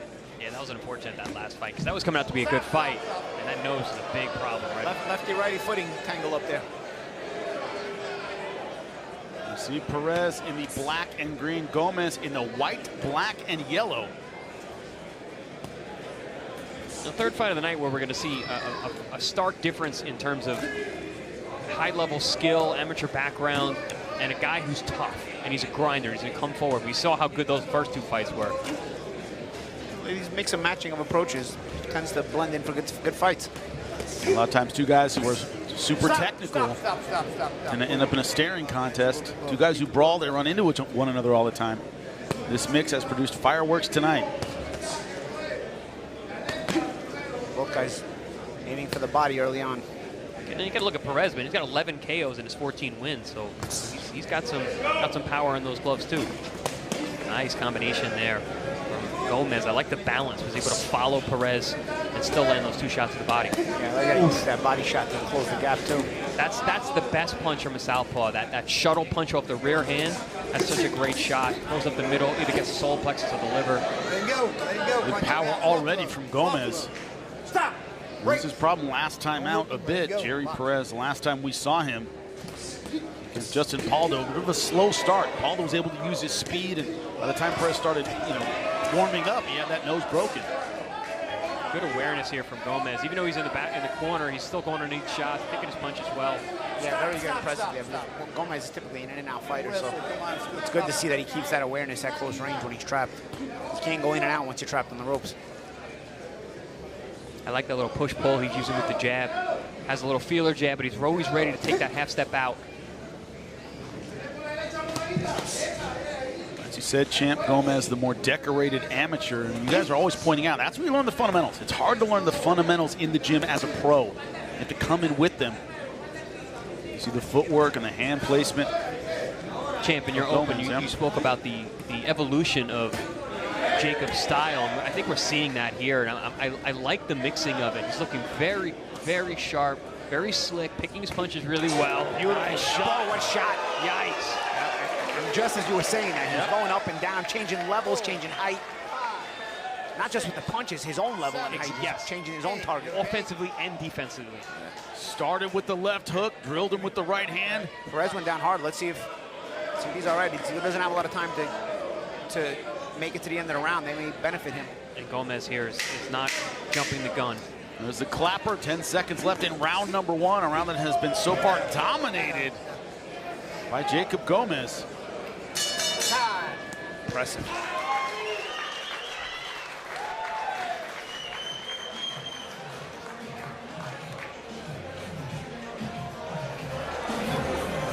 Estás bien de aire, ¿verdad? Vamos. Sin confiarte, tú lo vas a ir a llevar con el jab. Va a llegar a la cuerda, le vas a hacer la finta y se la vas a meter por acá arriba, ¿ok? Y ahí combina. Cuando estés en la cuerda, no llegues a la cuerda, gira rápido. Tirate, te llevó para la cuerda, gira rápido. Coge todo el control. Into the very calm corner, Jaycob Gomez. That is Jerry Perez, who had to pick himself off the canvas in round number 1. Yeah, beautiful shot selection here. There was a nice little chopping overhand left. He's doing a lot of that push and pull, like I was saying. That's what I mean. He pulls straight back, he makes Perez reach, and then he clips him. Bang, right there. Push, pull, right over the top. And man, like you said, Champ, he went down hard. That's the kind of shot that is hard to recover from. Right hand behind the ear, kind of drilled into the ground. Unfortunately, it was the end of the round. Round number 2, we'll see if Perez, the slow starter, can get something done against Jaycob Gomez. 10-0-1, undefeated, 6 knockouts. Jerry the Joker Perez, 14-4-1, 11 knockouts. Both these guys capable of finishing a fight at any moment. You know, that was one of the things that gave him so much trouble in the Paldo fight, was the hand speed. Justin Paldo, very, very explosive, very quick, and so is Jaycob Gomez. I really like it. Gomez really understands his distances. Has that step-out counter that he likes to use a lot because he's an in-and-out fighter. But at close range, I love the way he makes himself small and understands that, okay, I can't go in and out at this close range. Let me make myself small. And he understands that. Good shot again here. He has a tricky right hook, too. Oh, yeah. Call that a knockdown. Yeah, it was the right hook. The legs were tangled a little bit. Perez is not complaining about it either. Yeah, I think he was hurt with that left earlier, and then 2 rounds, 2 knockdowns, 2 minutes left to go in round number 2. it's that pullback, man. That pullback from Gomez. Perez has no answer for that. He's just too slow. Perez against Paldo started working the body to try to slow down, as you said, the hand speed of Paldo. He's got nowhere near the body of Jaycob Gomez. I think he's still hurt right now. His balance doesn't look good. You just got hit with a good body shot as well. Oh! Counter again. It's the same shot. It's the same shot. This might be over soon. Great hand speed from Jaycob Gomez. I love the variety of the left hands from Gomez. The southpaw, he's able to use that as a shuttle punch to the body. He's got a push-pull. And Perez falling for it every time, though. You know, Gomez keeps setting him up with that step-back left hand, and Perez still keeps falling in and getting countered with it. He's got to realize that he can't fall in like that. He's being baited to fall in. Yeah, it's been 0 adjustment from Perez. Perez trying to make it an inside fight. Gomez so far happy to oblige him. Again, notice that at close range with how Gomez changing things up. He makes himself a small target, stays low. That's the way you want to do it, in and out fighter. The awareness in the eyes, though, of Gomez. We saw in the Angelone fight, we saw the facial expression of Angelone, excuse me. He looked uncomfortable in the inside. Gomez looks very comfortable on the inside. Eyes are open, sees everything. Shot selection again, the shot selection, guys. Yes, Notice the shot selection. He's hurt. Yeah, this fight's not going much longer. Perez getting hurt with everything. Perez does not have his wits about him. Referee looking very closely. This nice uppercut. This is a technical mismatch, gentlemen. You know, the technical superiority, the hand speed differential, and the power. I mean, Gomez is showing some good power tonight. Scored 2 knockdowns already. And notice that close range. He kept himself low. Body shot. Changes things up. Steps in close range, keeping himself low. Then he'll go back on the outside and use that style. And the body. He feels more confident to stay inside, guys. He realizes Perez is weakening and he's staying inside more. Very interested to see what the corner has to say as we get ready for round number 3, because first 2 rounds, a knockdown in every round. This has been a mismatch. Perez looked really uncomfortable walking back to his corner. And Gomez looks like he's going for a walk. Muy buen round, muy buen asalto, okay? It's not going to go any further. That's it. Yeah. That's a good stoppage. As we said, a technical wipeout. There's not going to be a round number 3, although I do appreciate the Ring Card Girls' efforts. And this was just top to bottom a one-sided fight, gentlemen. Yeah, I mean, there was no adjustment for Perez. You know, Gomez found that pull left hand pretty early, and then as he put him down, hurt him, he just kept following up and just picking his punches beautifully, being super aware of the inside, offensively and defensively. Excellent performance from Gomez tonight. Paulie, does he give you part of his purse? Because you said, I want to see different styles from this guy this time around. He listened to you. He followed exactly what you said. I tell you what, he's got smart people around him. Obviously, his father. I remember his father with Miguel Cotto when I fought Cotto. So he was in that camp, you know what I mean? So his father's been around boxing for a while, you know, and you know, as I mentioned earlier too, he started out his career with Evangelista Cotto, which is Miguel's uncle, and he had sort of that style, but since then, he sort of adjusted it to personalize his boxing more to his own athleticism and his legs. He's got good legs. With that ability, just what you were talking about, the ability to mix styles, he changed up so well. Well, that's important. If you're an in-and-out fighter, it's a solid athleticism to have with good legs. But then at close range, you still got to understand, can't be in and out all the time. So at close range, how do you make the adjustment? Make yourself small, make yourself low, make yourself in tight, and keep those punches short, and your hand positioning smart. Shot selection important as well. Break a guy down with those sharp legs in and out, and then once he starts weakening, you saw what Gomez did. He stopped with the in and out, and he stayed inside, banging him around until he got the stoppage. Really, really good progression to the stoppage there by Gomez. Intelligent boxing. Joeshon Martinez earlier in the night, good hand speed, good power, but against the ropes, hand positioning and footwork weren't there. Tonight, every time Gomez got backed up, hands up, chin down, and good. You saw him getting underneath those hooks from Perez when he throws it. You can see it stay low, compact. Very nice. Good awareness of where he was in the ring at all times and his distance. And you're seeing the progression as the card goes in terms of their skills, right? You're looking at Gomez now. He's putting it all together. Things that Martinez did really well, he was also lacking. Gomez put everything together. Top to bottom, good performance, excellent performance against a step-up fight, quote-unquote. Angelo Leo on our air had success, is now a world champion with a knockout of the year contender. I'm looking right now at 11-0-1, 7 knockouts. Jaycob Gomez, his ceiling real high. Yeah, absolutely. I mean, that's a great record, but also, I mean, what we're seeing his progression, he's getting better every fight. And they're all step-up fights. It's not like he's getting easy fights either. Yeah, they're ProBox fights. Yeah, exactly. Every time we've given him a challenge, he has stepped up to the next level. Give him his flowers, Jim Sorensen. Ladies and gentlemen, at the end of the second round, the corner retires this fight for your winner by technical knockout and still undefeated, Jaycob Gomez! Gentlemen, to be young and undefeated again must feel good, yeah? Oh, yeah. Great part of your career. Great part of your career. The skill set keeps growing and growing. And you see the leaps and bounds, Chris, in this kid and what he can do. Yeah, the progression, and that's what you want to see in a young fighter. You know, I think early on, you had mentioned, Champ, like he was fighting a certain kind of way. He caught a tough draw, and then he made adjustments. And now he's finding his own. He's finding his own style. He's not trying to mimic anyone else, and it's working. I mean, he's looking better and better each time out, showing different layers and levels to his game. Very impressed with him. Definitely a high ceiling. Felt comfortable everywhere in the ring. That is incredibly important. That was the story. Jaycob Gomez, great on the inside, great on the outside, excellent combinations, power, and footwork. That's a complete package to definitely be a factor in the lightweight division. Another fight we're looking forward to this weekend, Caleb Plant versus Trevor McCumby. We interviewed both fighters. There was some trash talk on both sides. Check it out. Well, Trevor McCumby, we sat down with him last week. He had some words about the fight and about you as the opposition. This is what he had to say. We want you to hear it. I'm coming in for his heart, and I want to see what he has. And we've seen him quit.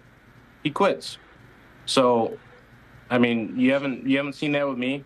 Now, you know, I'm going to be in the deep water. So we'll actually see if I can handle that or not. And I guarantee you that when the going gets tough, he's going to find a way to quit. What's your thought about that? I mean, obviously he talked about you in the video. That is direct, right about you to us. What are your thoughts on his words there, man? And but I never quit. And I don't know where he's getting that from, but guarantee you on September 14th, I bet he quits. I bet you that.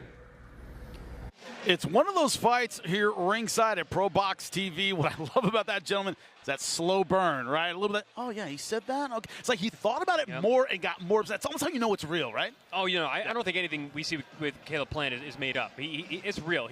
That guy is raw. I mean, that's just the way he is. And he's looking to be intense all the time, so you just got to give him a reason. He's like Jordan with that, you know, he's looking for that reason I took that to get personally. Intense. Yeah, exactly. He'll take anything personally to get himself pumped up and juiced up to motivated to get to the fight. 30 seconds to break. But Paulie, you said you liked it because I'm not happy to be here. I'm here to compete. If I get you mad, that's fine. We're going to punch each other in the mouth either way, which is a great attitude to have if you're Trevor McCumby. The problem is Caleb Plant is going to be throwing hard punches this weekend in that super middleweight showdown. We cannot wait to see it. There's more action, though, here on ProBox TV. When we come back, our main event ready to go. Hernandez versus Garcia. Don't go anywhere. Commercial, hold the roll. 3, 2, 1. Insert commercial.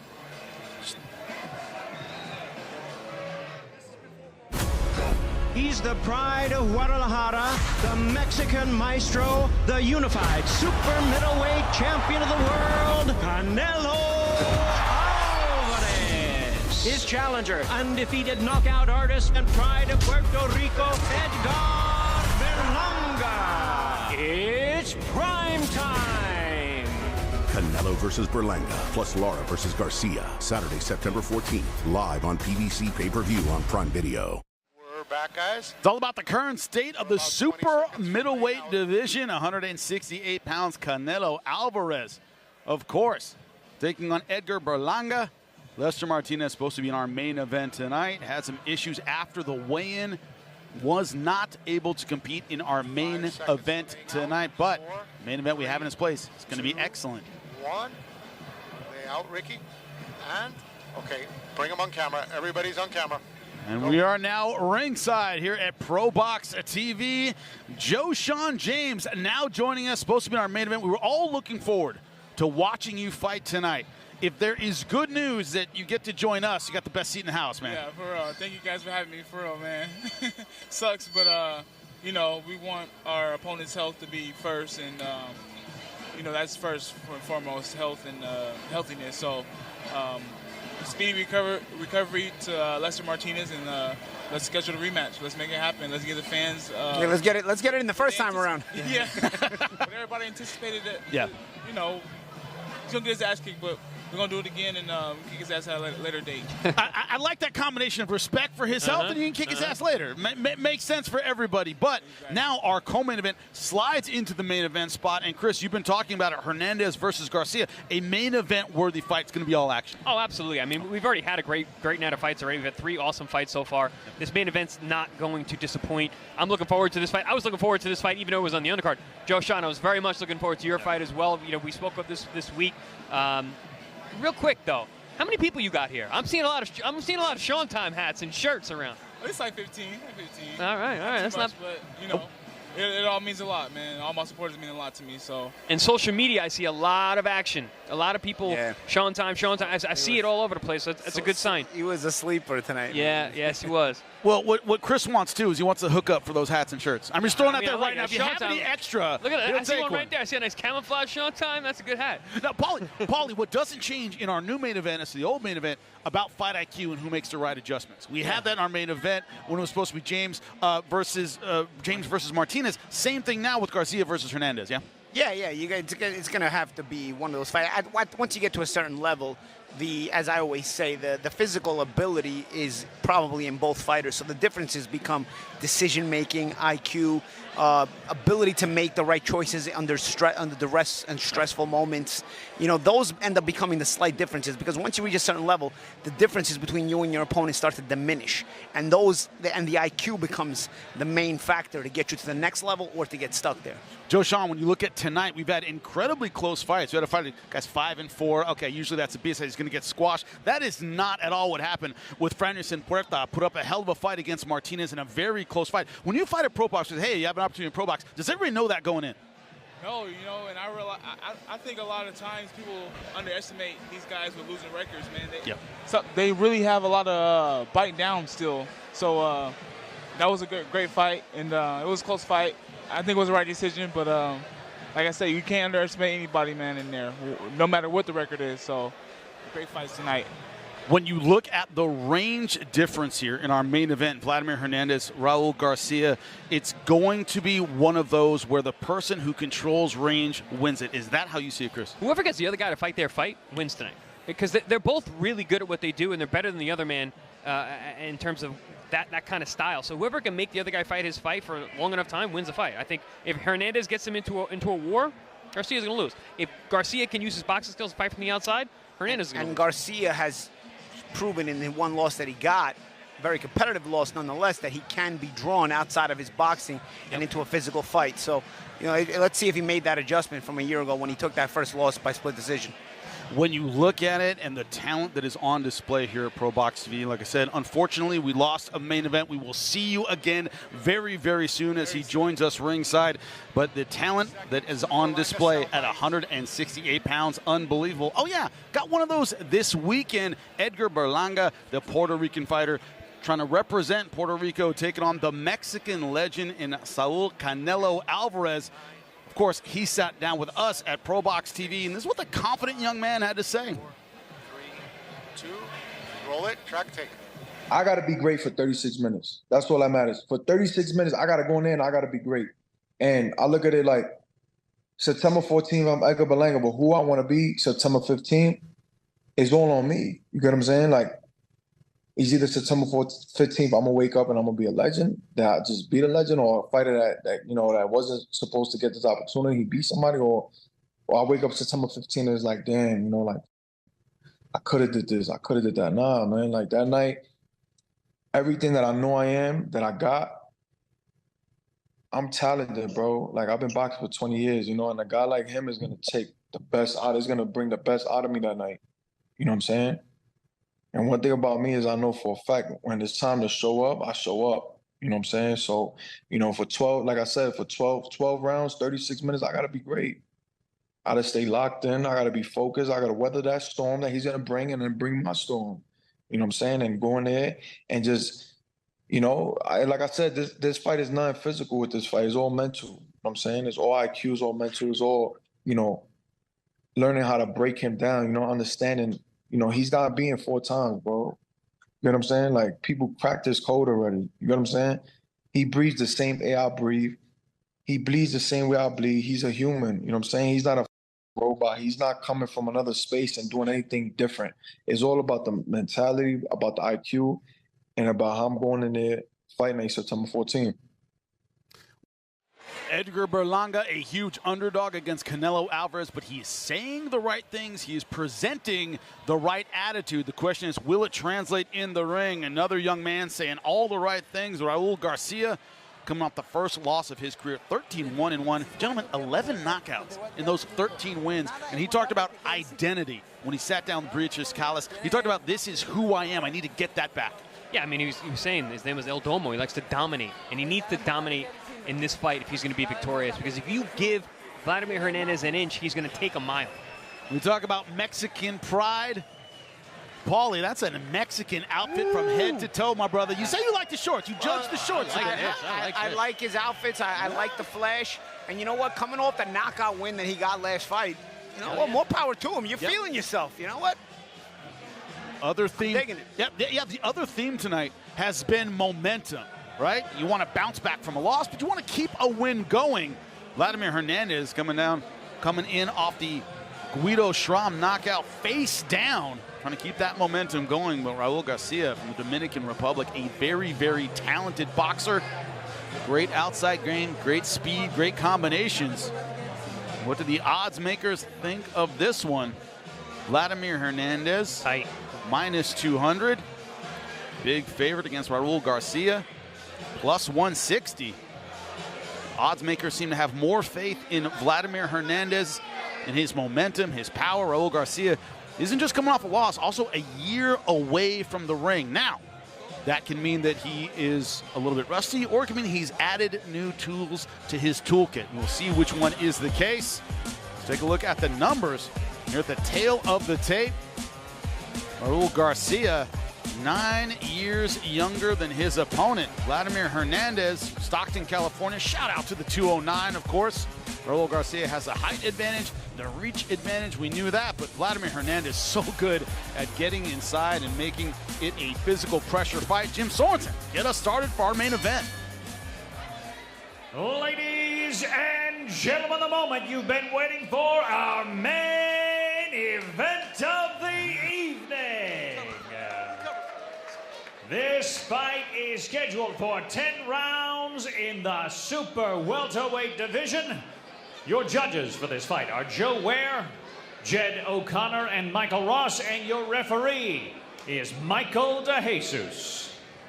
Introducing to you first, he is fighting out of the blue corner. He wears the black and white trunks. He weighed in at 154 pounds.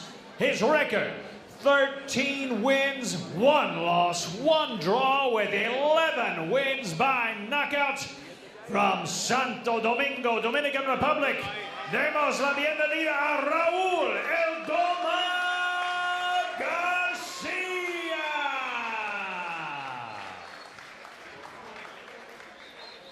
And his opponent fighting out of the red corner.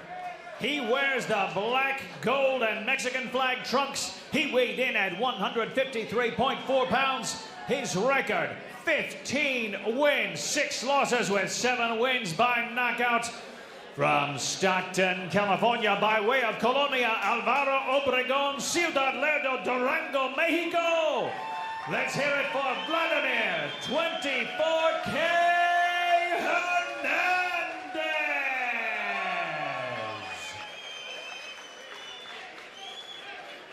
Jesus Christ.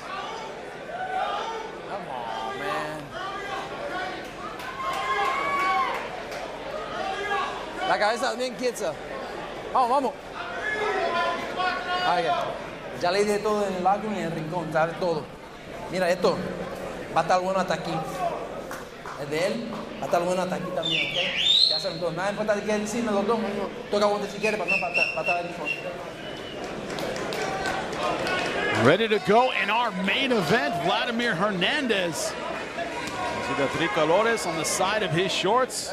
Proud Mexican. Right now, Stockton, California. Raul Garcia from the Dominican Republic. We are underway. Round number 1. Gentlemen, talk about a difference in styles and builds. We have it. And another Southpaw versus Orthodox. It's been a theme tonight. You know, some stat that was not on the tail of the tape is the experience. And Vladimir Hernandez has tremendous experience against high-level opposition for many years.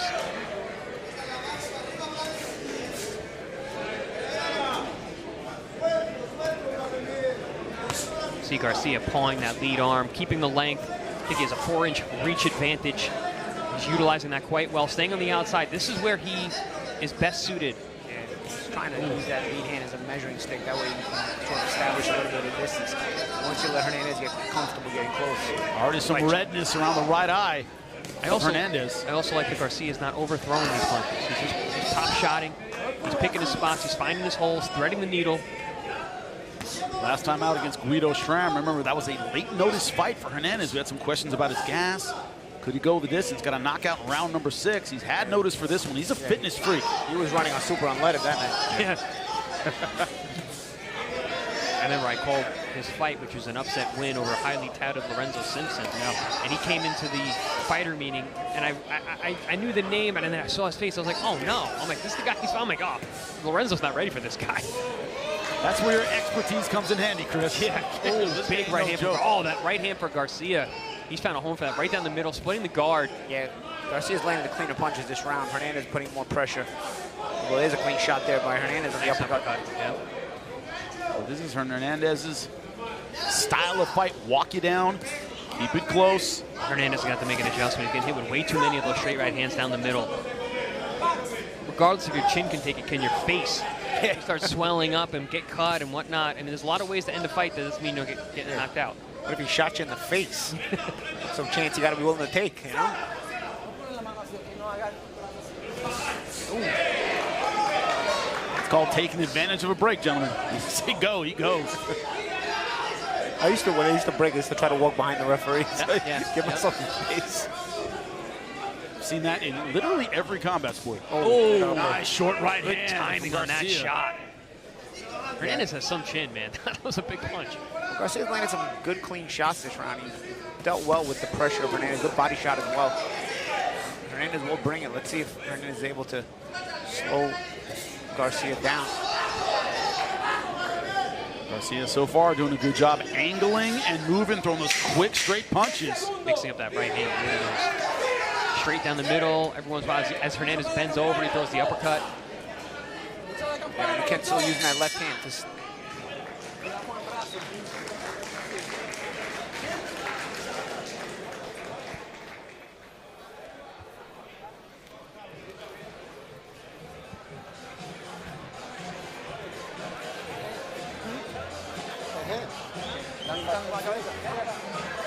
Esa es la pelea. Esa es la derecha, escúchame. Él te ataca y no tira. Tú estás trancado, ¿verdad que sí? Cuando él mete esa cabeza, métele ese upper duro por dentro, vamos. ¿Ok? Y páralo de vez en cuando ahí. ¡Pum! Media, larga distancia. ¿Ok? Hey, no te confíes. Welcome back ringside, your ProBox TV. Round number 2. Download the ProBox TV app. See the QR code in front of you. Never fall behind in your boxing news and see our Wednesday night fights.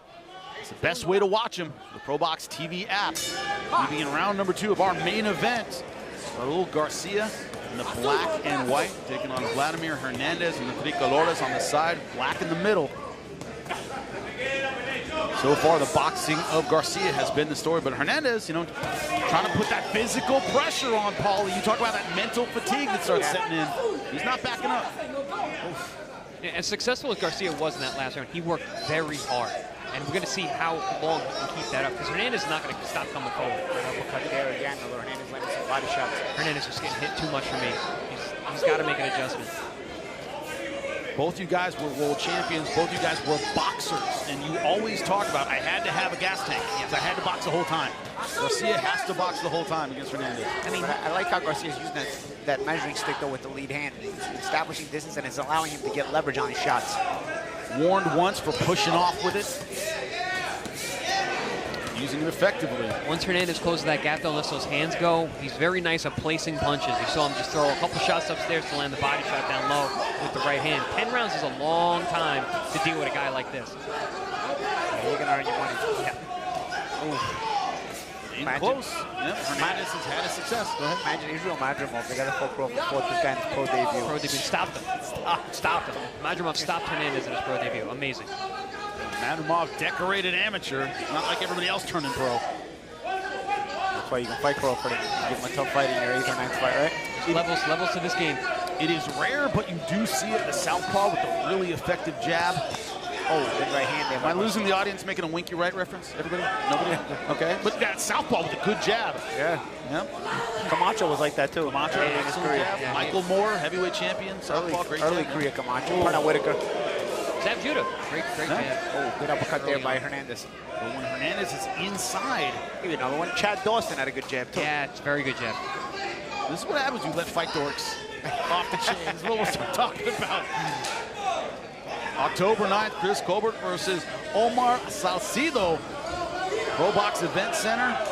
Get your tickets now because it is always fun in here. I'm telling you right now. We have some of the best crowds in boxing. Download the ProBox TV app. Never miss your boxing news or a ProBox TV fight. Guys, watch out for the Hernandez uppercut. He's finding a home for that. You're starting to see the redness of the nose of Garcia. It's a tricky shot that Hernandez throws. Good, great hook there from Garcia. Good combination there, but Hernandez taking it well. I like how Garcia takes off from some of the shots to set them up to put harder punches behind on the disguise. Yeah, but champ, do you notice he's starting to fall apart? Yeah. He's looking more and more uncomfortable. Hernandez is really putting that pressure, that smothering style of his is difficult to deal with. Makes you work every second of every round. There's a point in a lot of these kinds of fights where you see not a mental break, but a guy going, God, why don't this guy go away? Not that they break down completely, but they go, God, there's a little bit of that frustration, right? There is, but if I feel like when you're a good fighter and a good boxer, you go into a fight against a guy like Hernandez knowing you're going to go all the rounds, and you prepare for that mentally. We'll see. Well, Paulie, one of the things you've drilled into me, and you know, from our work together in ProBox, is the mental fatigue of physical pressure. Yeah. Right now, round number 3 about to start. But this is where that pressure's coming from, even when Garcia's throwing. Yeah. You know, the one thing on Garcia, he's landing really good shots consistently, but he's working very hard. So if he can lay on the fact that rely on the fact that he's landing so many good shots, even though he's working so hard, he can sit on that. But I'm watching his body language in the corner. It didn't look positive to me. That's Garcia, that is. Hernandez looks like it's another day in the office. He brings his lunch pail. As a great fight coach once told me, you're going to be tired either way. Might as well win the rounds, right? And Garcia right now landing the cleaner punches. Yes, absolutely. Yeah. Round number 3 of our main event scheduled for 10. As you said, Chris, be ready for 10. Garcia also putting some shots in the bank with the body shots as well. Let's see if they end up helping him out as the rounds wear on. And we mentioned several times from the open about Hernandez being a fitness guy. You can see the size difference. Guys who stay in shape usually are bigger. You can see, like, they cut weight a little easier. They carry their muscle better. It fills back into the weigh-in better. And you're seeing that in Hernandez. He looks like the physically bigger man. He's also shorter, champ. True, but I mean, I'm looking at the legs and looking at the shoulders. Yeah, you got 2-3 inches on him, but he's thick. He looks like the bigger, stronger man. Yeah. Clean shots from Hernandez now, guys. And to your point, Chris, we broke down this fight earlier when we opened the show. Ooh, what has Garcia been doing in the last year when he hasn't been in the ring? Has he been in the gym? Nothing prepares you for a fight with a guy like Hernandez besides being in a fight, because the guy's nonstop. He's like the tides. He doesn't stop. So Garcia, though, even though the pressure doesn't stop, Garcia solid with the clean shots. Yeah, very, very good punch selection. Good precision as well. He's landing high percentage.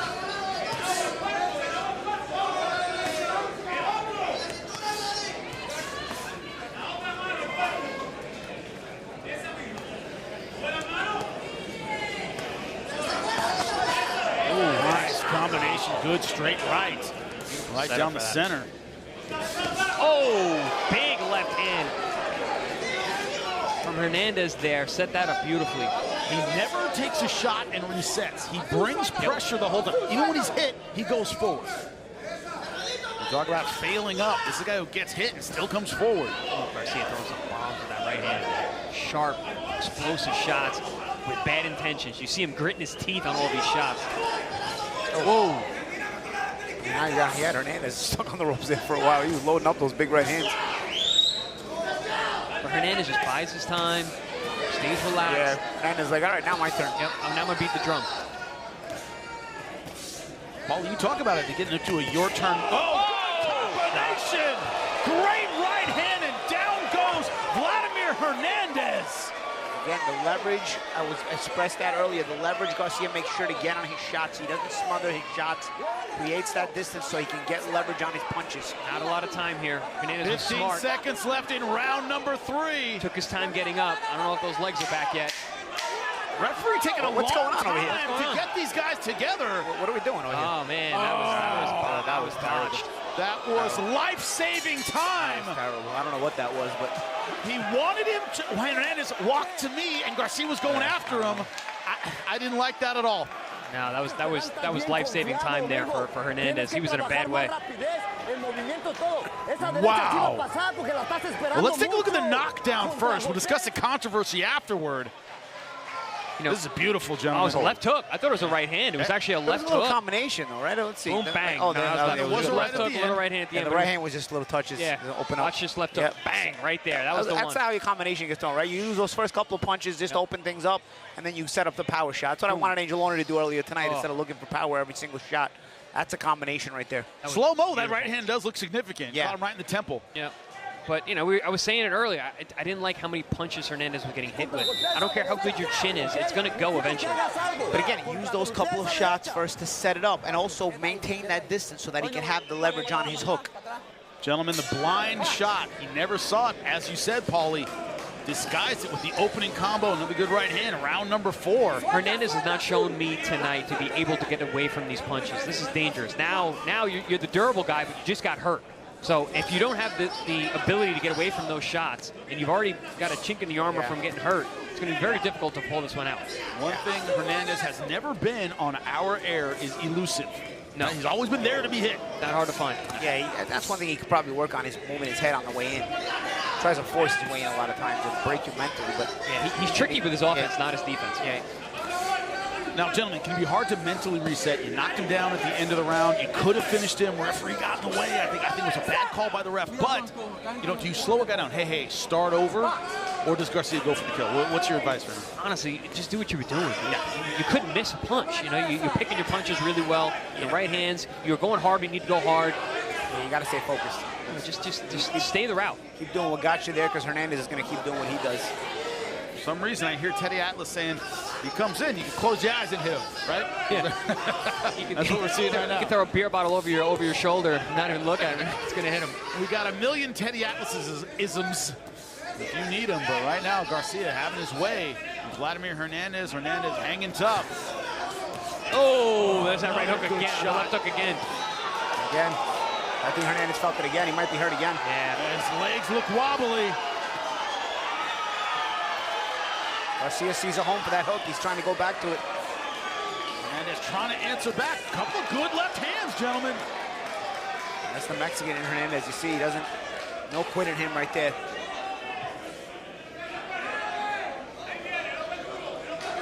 Well, good recognition from Hernandez. Whenever Garcia goes for it a little bit more, and he knows he needs a breather, Hernandez tries to bring it right to him during that breather. And it's that fitness we've alluded to. He has faith in his gap. Oh, my God. Another. For Hernandez landed a good right hook. Garcia first with the left hook over the top, and then Hernandez came right back with his right hook. It's funny, you know, there was so many right hands that were being landed by Garcia early, but it seems to be the left hook that's having more of an effect. Oh, there it is again. Yeah, that hook is. And usually you look at the right hand against the southpaw is something that's going to work, but Garcia's showing the boxers at home that a left hook can work very well against the southpaw. That's the one you don't see. That's the one that goes out of your field of vision, and the shot you don't see is the one that hurts the most. We're seeing that here. as that left hand just cannot miss. Garcia has to be thinking, does this guy have concrete in his chin?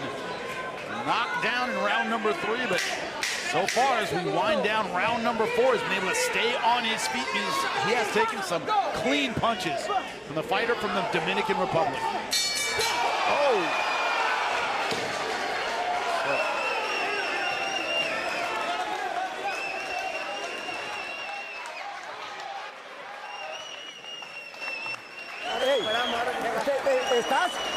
Él está más desesperado en quererte noquear. Se te está prestando. Pon atención a lo que te estoy diciendo. Él anda tan apurado para tirar esa derecha, anda buscando. Ya perdió la cabeza en quererte noquear. Esa es tu oportunidad para levantar. ¿Sí me entiendes? Búscalo. Bloquea más seguro los golpes, Vladimir. Parece que no sabes bloquear un golpe o cabecearlo bien. No te quedes. Was it a knockdown at the end of round number 4? Champs, you tell me. Ref says no. Let's see. No. No, there wasn't a punch thrown by Garcia. It was a balanced shot. Yeah, lefty, righty. Maybe the legs tangled up. Yeah, the looks like the knees banged into the each knees other. together. That hurts. could be dangerous. That hurts, actually. I've done that before. I can want to leave you wearing a brace. That's actually going to be sore tomorrow. Yeah. That's the kind of collision, knee-on-knee collision that's going to make you sore tomorrow. I had that happen to me in a fight fighting a southpaw. My knee was swollen the next day. Yeah. Black and blue. Yeah, your adrenaline goes, but then the next day, everything hurts. That's swollen. Paulie, we're not going to talk about checking leg kicks because it's awful. Yeah, you know what? I didn't think about that. You know, you come from that world. Oh, it's the worst. Hernandez versus Garcia. Hernandez in the tres colores. Garcia in the black and white from the Dominican Republic. I don't see where Hernandez is from. Mexico, fighting out of Stockton, California, the 209. You know what I'm liking from? Whoa! Short right hand! Wow. He's rocked. That was legs went right out from underneath we used to call, in Garcia. the gym, we used to call that stepping in potholes. Wow, Hernandez, man, what a warrior. Did he have a temple? Yeah, it was hard to see. Hernandez trying to go right up. What is it? You know what the ref's gonna? You know what the ref said? I did it for Hernandez. I'm gonna do it for Garcia. Oh, big left hand. The only problem is there's 2 minutes here for Hernandez. 20 seconds last time. Holding on for dear life. Garcia's hurt, really hurt. Garcia should be holding on. His eyes were blank when he took that right hook. Can you believe this, man? I do not believe it. It's ProBox TV Fight of the Year contenders. Last time Hernandez gave us a knockout of the year contender. Now we're in a Fight of the Year contender here on ProBox TV with Hernandez in the main event. Garcia's eyes are not clear at all. No. He cannot see these punches coming. You know, Jimmy, at the end of the last round, I saw Garcia walking back to this corner. He looked exhausted. Absolutely exhausted. Even though he's winning, even though he's ahead, scored the knockdown, had his man hurt, he just looks overworked. And we're seeing Hernandez. It's like the frog in the boiling water. You slowly boil him. Next thing you know, you're getting burnt up. Next you know, you got frog legs, and right now, Hernandez putting the physical pressure on. This is what Hernandez does. A long, difficult fight. This is what I do. I grind. Guys, there's still more than 50% of the fight. He drags you to hell, this guy. He's chasing Garcia now around the ring. He's got to be careful. Garcia can still punch. Yeah. You don't want to run into a shot. And Garcia seems to be getting his balance back a little bit. Oh, nice uppercut from Garcia. Sweet uppercut. The left hand in general has worked really well for Garcia tonight. You know, if Hernandez can get to the body, I think that'd be a real smart move here. Because you're seeing labored breathing from Garcia. Mouth is open. Yeah, mental and physical pressure. Yes, everything. Yeah, ProBox TV delivering again with this main event. What a night it has been. Now Hernandez trying to walk Garcia down. Hernandez even made a left hook miss a few seconds ago. That might be the first one Garcia's missed all night. Hernandez is on point offensively and defensively. Left to go. That's the thing, even when you're hurt, when you hurt your opponent, you recover that much quicker.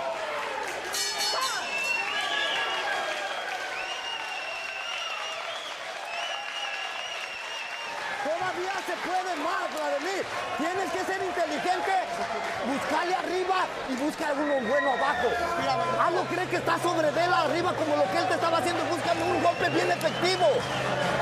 En el hígado o en las costillas. Tú puedes. ¡Hey! ¡Respira! Espérate, dame un break.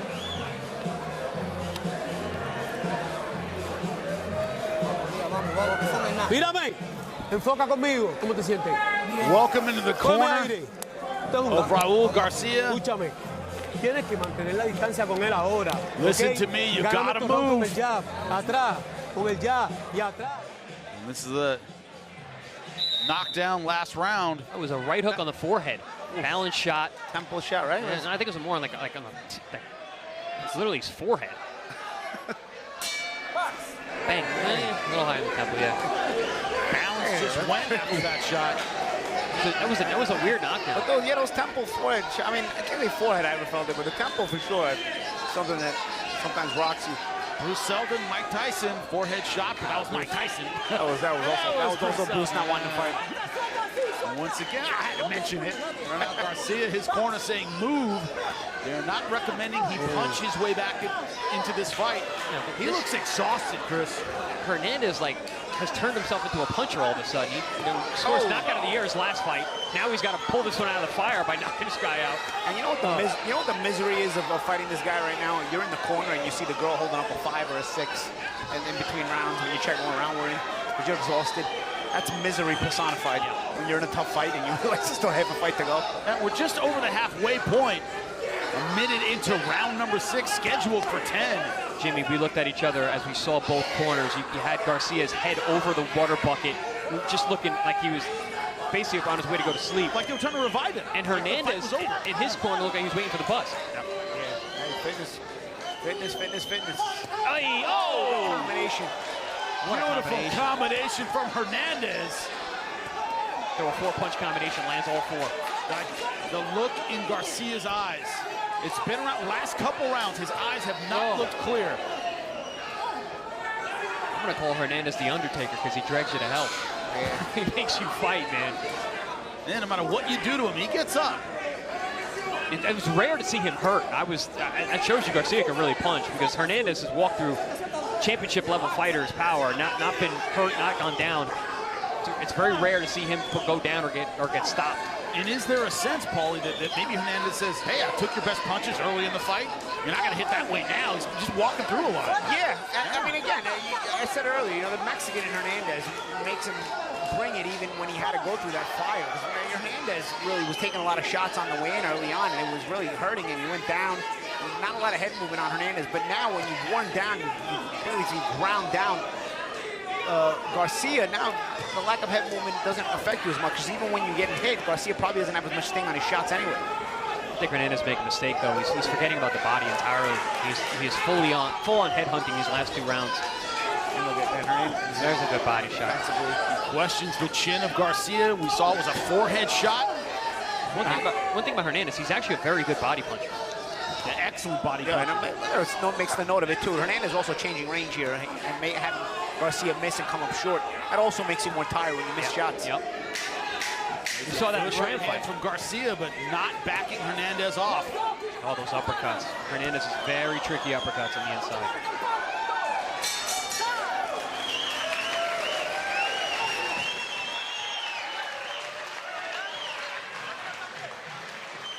¿Ya tú estás bien? Ahí viene el segundo aire ahora. Cógeme aire. Eso es, ya tú estás bien, ¿ok? Hemos perdido los últimos 2 rounds. Un 18, oíste, ¿ok? ¿Está bien? No esperes esa derecha. Siéntate, salte para. No le importa que salgas para atrás, pero da la vuelta y entra otra vez. No le des la distancia. Si le das la distancia, te va a empezar a pegar esa derecha. Look at the face of Vladimir Hernandez. Listo en esa derecha. Corner saying, don't give him distance. Keep that right ready. And this is why, because he had success in the previous round at that short distance, Chris. Yeah, Hernandez has been very good these last rounds, but I feel like Garcia, to a degree, has righted the ship some. He landed some big shots that round. He looked better walking back to his corner, recovering a bit from that knockdown 2 rounds ago. He's going to need that second win in round number 7. Each fighter has scored a knockdown. Hernandez, what else to do? A main event on ProBox TV with knockdowns on both sides. You guys surprised? Not at all. We had a lot of knockdowns tonight. Remember, fans at home, if you guys love us, tell your friends. The best compliment is a referral. Tell your friends to tune in. We are trying to give you guys the best fights possible. And you certainly are. This has been absolutely incredible. You had told me the first 2 rounds that Hernandez would go in round number 7. Might have been a little surprised. Would have made some money. If you told me that Hernandez was going to be shoulder rolling left hooks, I'd be very surprised. And he started doing that now. He just shoulder rolled the left hook. That left hook was couldn't miss early in this fight. Yeah, exactly. He steps back and has Garcia coming up short and missing too. You see, there it is again. Yeah, he's been shoulder rolling the left hook. This guy adapts on the fly. You know, both men, you see the fatigue set in. They've both been hurt. A little arm wear. Yeah, not the same snap. But this is where Hernandez is at his best. Just beating the drum. Beating the drum. He did this to Schramm, too. Beautiful hook. Look on the temple again, backed up Garcia. This Garcia has to change ranges. I don't know if he has a leg left. I think he's too tired. If you remember that Schramm fight, he was smothering him, just touching. Then all of a sudden, he hits him with a big bomb and puts him to sleep. Face down knockout over Guido Schramm the last time we saw Vladimir Hernandez. That tricky right hook right over the top keeps landing, much like the left hook was landing for Garcia earlier in the fight. Yeah, it's that lead hand that you don't see against the opposite stance. Goes outside the field of vision and then cracks you.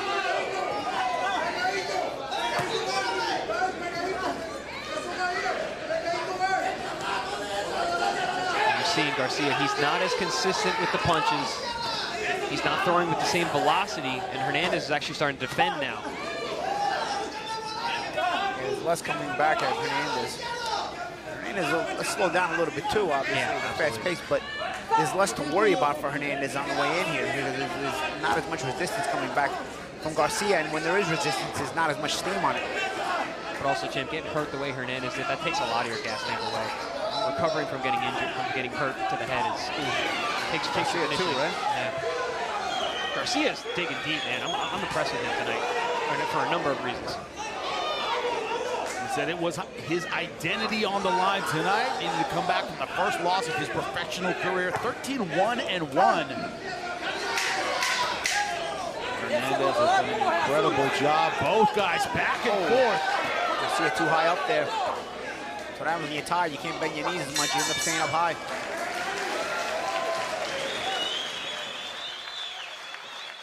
Wednesday night fights. Coming up on your next Wednesday night fights, October 9th, Chris Colbert takes on Omar Salcido in the main event.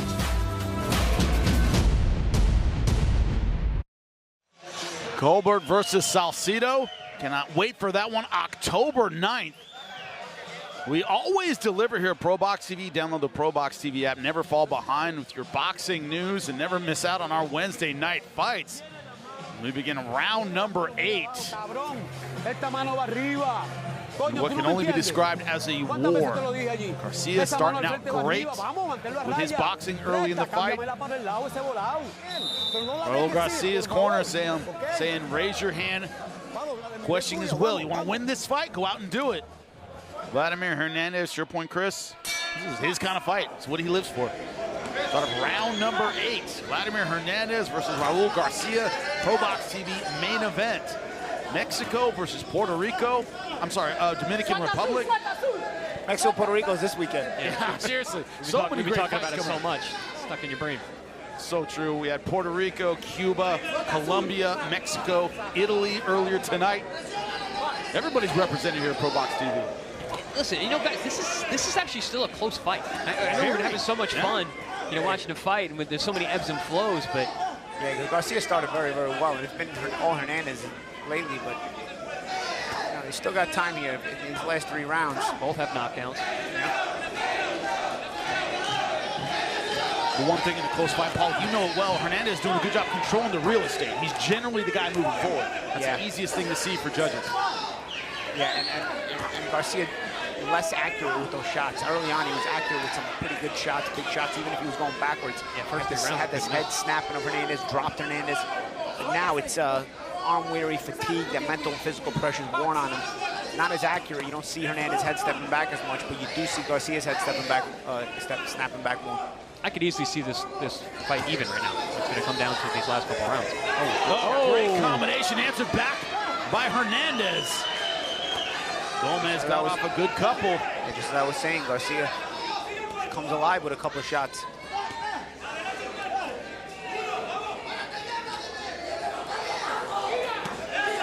You know, Chris, we say it all the time, but who's 15-6? Right? When it's such an even fight. But we know about Hernandez. Hey guys, remember the odds makers. they had Hernandez as the favorite. They did. Garcia started out really, really well here tonight. Now Hernandez is starting to show the quality in the last few rounds, but this fight's still up for grabs. You know, we talked about the tail of the tape. The only thing that wasn't on there was experience. We're starting to see Hernandez has that experience late in fights, has that experience. Oh, good left hands to finish strong. Down goes Garcia again. 45 seconds left in round number 8. 2 knockdowns for Hernandez, 1 for Garcia now. I have a feeling Garcia's going to come out guns blazing right now. I don't think he was that hurt. Might be more fatigued than anything, but he knows he's got to get that back. Big shot. I think he heard you, Chris. Yeah. Hernandez ran right into that shot. Second knockdown of the night for Hernandez. Garcia has twice been knocked down and putting the pressure on again. And Garcia's big left hook from Garcia. Another one. Another one. Oh, big left hook. I had a feeling he was going to come swinging. And he does. What a fight. Wow.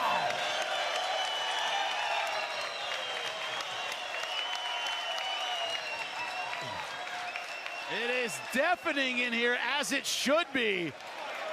Wow. Bang. Both men landing good shots there, right hands. Nice combination there, but then Hernandez comes right back. This is the kind of fight, it's tit for tat, back and forth. And here's a knockdown. Good little short shots by Hernandez. Yeah, very short little punches. Good shots, but a little fatigue as well there. And then last flurry, I mean, Garcia went back to his early success of the left hook that he was having. Early on, Garcia couldn't miss a left hook early on in this fight. And then he went back to that left hook here. And landed a couple of good ones to close the round. He believes in his power, man. We were wondering if he was working in the gym. He obviously has. He's shown a real ability to dig down. We didn't see that last time out in that loss.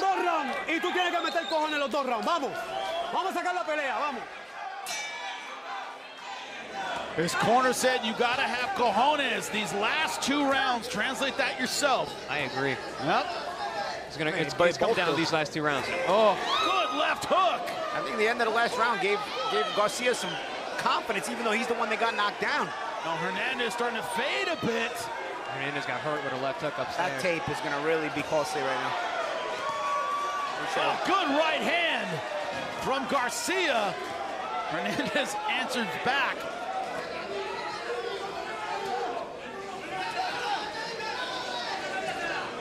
Man, these guys. Yeah, they're going to cut that tape off. What a fight, man. What a fight. I don't know who this helps here. I think, Garcia was having some success. Hernandez looked a little wobbly with the left hook upstairs. They'll both take it, right? Yeah. This fight showcases the inhuman endurance and physical stamina it takes to be successful in this sport. Right left hand right down the pipe for Hernandez. Another one. That's again, number 3. Garcia too up high. Can't bend his knees. He's tired. Oh, he's hit with big shots. Shot, he hurt now. A lot of punishment. Got to hold on. A lot of punishment. Oh. Garcia has to hold on. He's hurt. He's hurt. He's gonna hit with big shot after big shot. Referee looking real closely at this fight. Showing guts is Garcia. He'll hang on in here, and he's trying to fight back. Clash of heads there. They got to be careful. A great man once said, guts will get you so far, then they'll get you killed. And metaphorically, that's what Garcia's looking at, trying to stay on his feet. Well, Garcia, both these guys, they're going out on their shields tonight. Neither one wants to take a step back. That's what I love about ProBox TV. We get you the hungry fighters. It's not just about good records. It's about good records with guys that are hungry, that they can taste that next level. They feel like they belong at that next level, but know they need to win here on ProBox TV to get to that next level. And that's why our fights are so good, because everybody fights with that kind of hunger and integrity to the sport. Another good straight right hand from Garcia. I didn't realize Garcia had such a good left hook. He's got a nice, smooth, mean left hook with that lead hand. Oh! Hernandez, man, when he lets those hands go in combinations. Sneaky uppercuts from Hernandez, right? Yep. Thought maybe this fight was about to be both hands.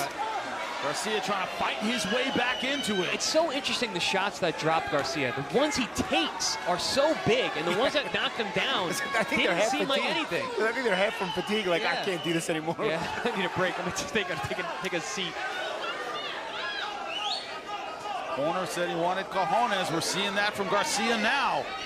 He took a beating. He's looking for the left hook, and there it is. Back. He's trying to get that left hook in there again. Oh! God, these guys back and forth. 1 round to go. In this incredible main event. What a fight. What a fight. Looking around in the crowd here, I see so many smiling faces. I see so many teeth in the crowd. It's crazy. Bien hondo, bien hondo. Eso es.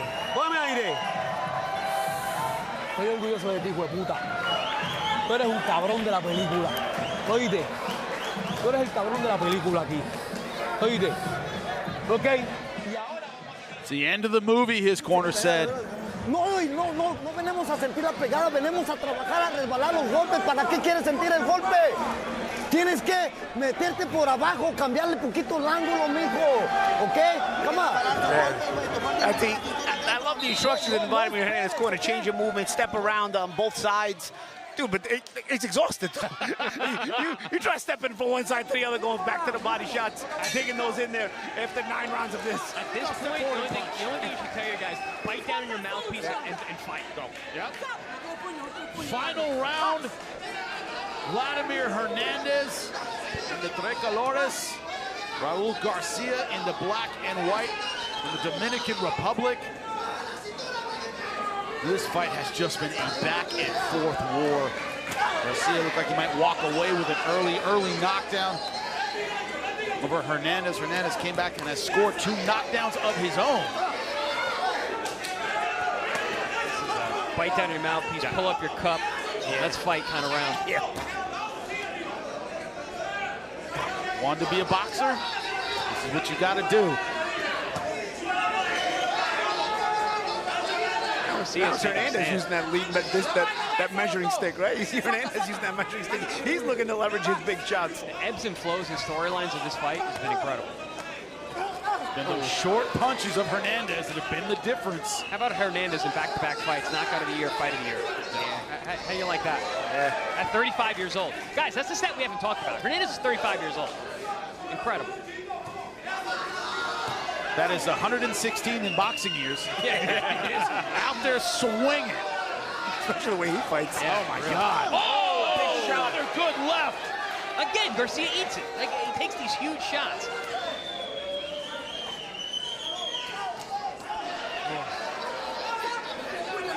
Halfway through the last round. Incredible minute 20 left. Going to be interesting scorecards, too. Those 2 knockdowns. Yeah, those 2 knockdowns are going to help Hernandez. Yeah. And plus, you know, he's been fiery second half of the fight. I don't know if Garcia had great advantage early in the fight, but I don't know. Hernandez may have overcome him, especially with 2 knockdowns. The odds makers can breathe a sigh of relief if Hernandez wins. They made him the favorite. It seems like he's closing stronger. We talk about his fitness, we talk about his conditioning and his will, and that has all been on display. I think Garcia showed a lot tonight, too. Yeah, talent, both guys power, showed a ton of heart. You know what it is, you knew Hernandez had it. You've seen him before. You knew he was built for these kind of tough, rough gold fights. Garcia had shown a lot of skills in his fights. Got caught in the wrong kind of fight last time, but you weren't sure that he could handle this kind of fight. He may not win it, but he got a lot of respect tonight. I didn't think he'd still be here in this kind of fight. Getting him with the shots he had there, showing the heart that he's showing, throwing big bombs here in the end of the 10th round. I'm very impressed with Garcia tonight. He showed a lot. Landed some clean punches in round number 10, but to your point, Paulie, is that enough? With 10 seconds left to go. Oh!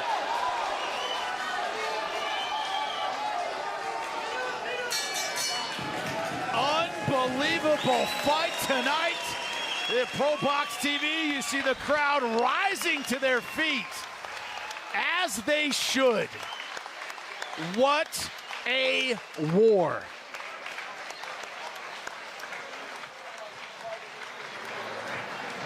Was not supposed to be our main event. My God, did they live up to their placement on the card tonight? Stepped up to the plate. Wow. Stepped up to the plate, and we're swinging for the fences, baby. All up to the judges now.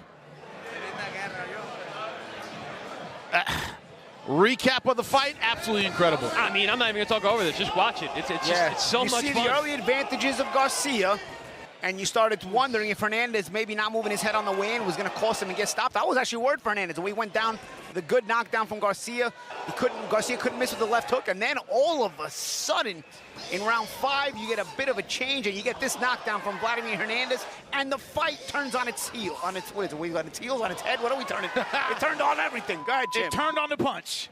And yeah, and there's back and forth. And that's what, if you look at it, those first 4 rounds, all Garcia and the knockdown. Hernandez scores the knockdown round 5. He takes over for a bunch of rounds. Then it just becomes a war of attrition. And Garcia's shaking his head there like, what is up with this guy?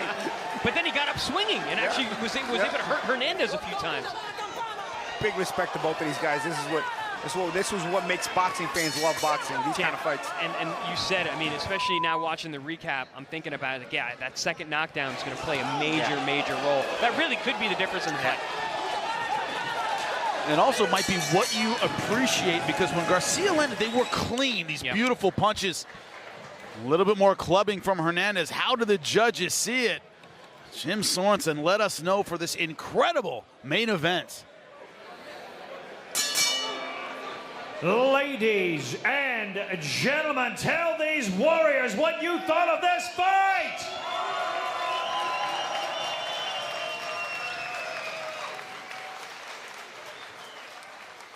After 10 grueling rounds, we go to the judges' scorecards.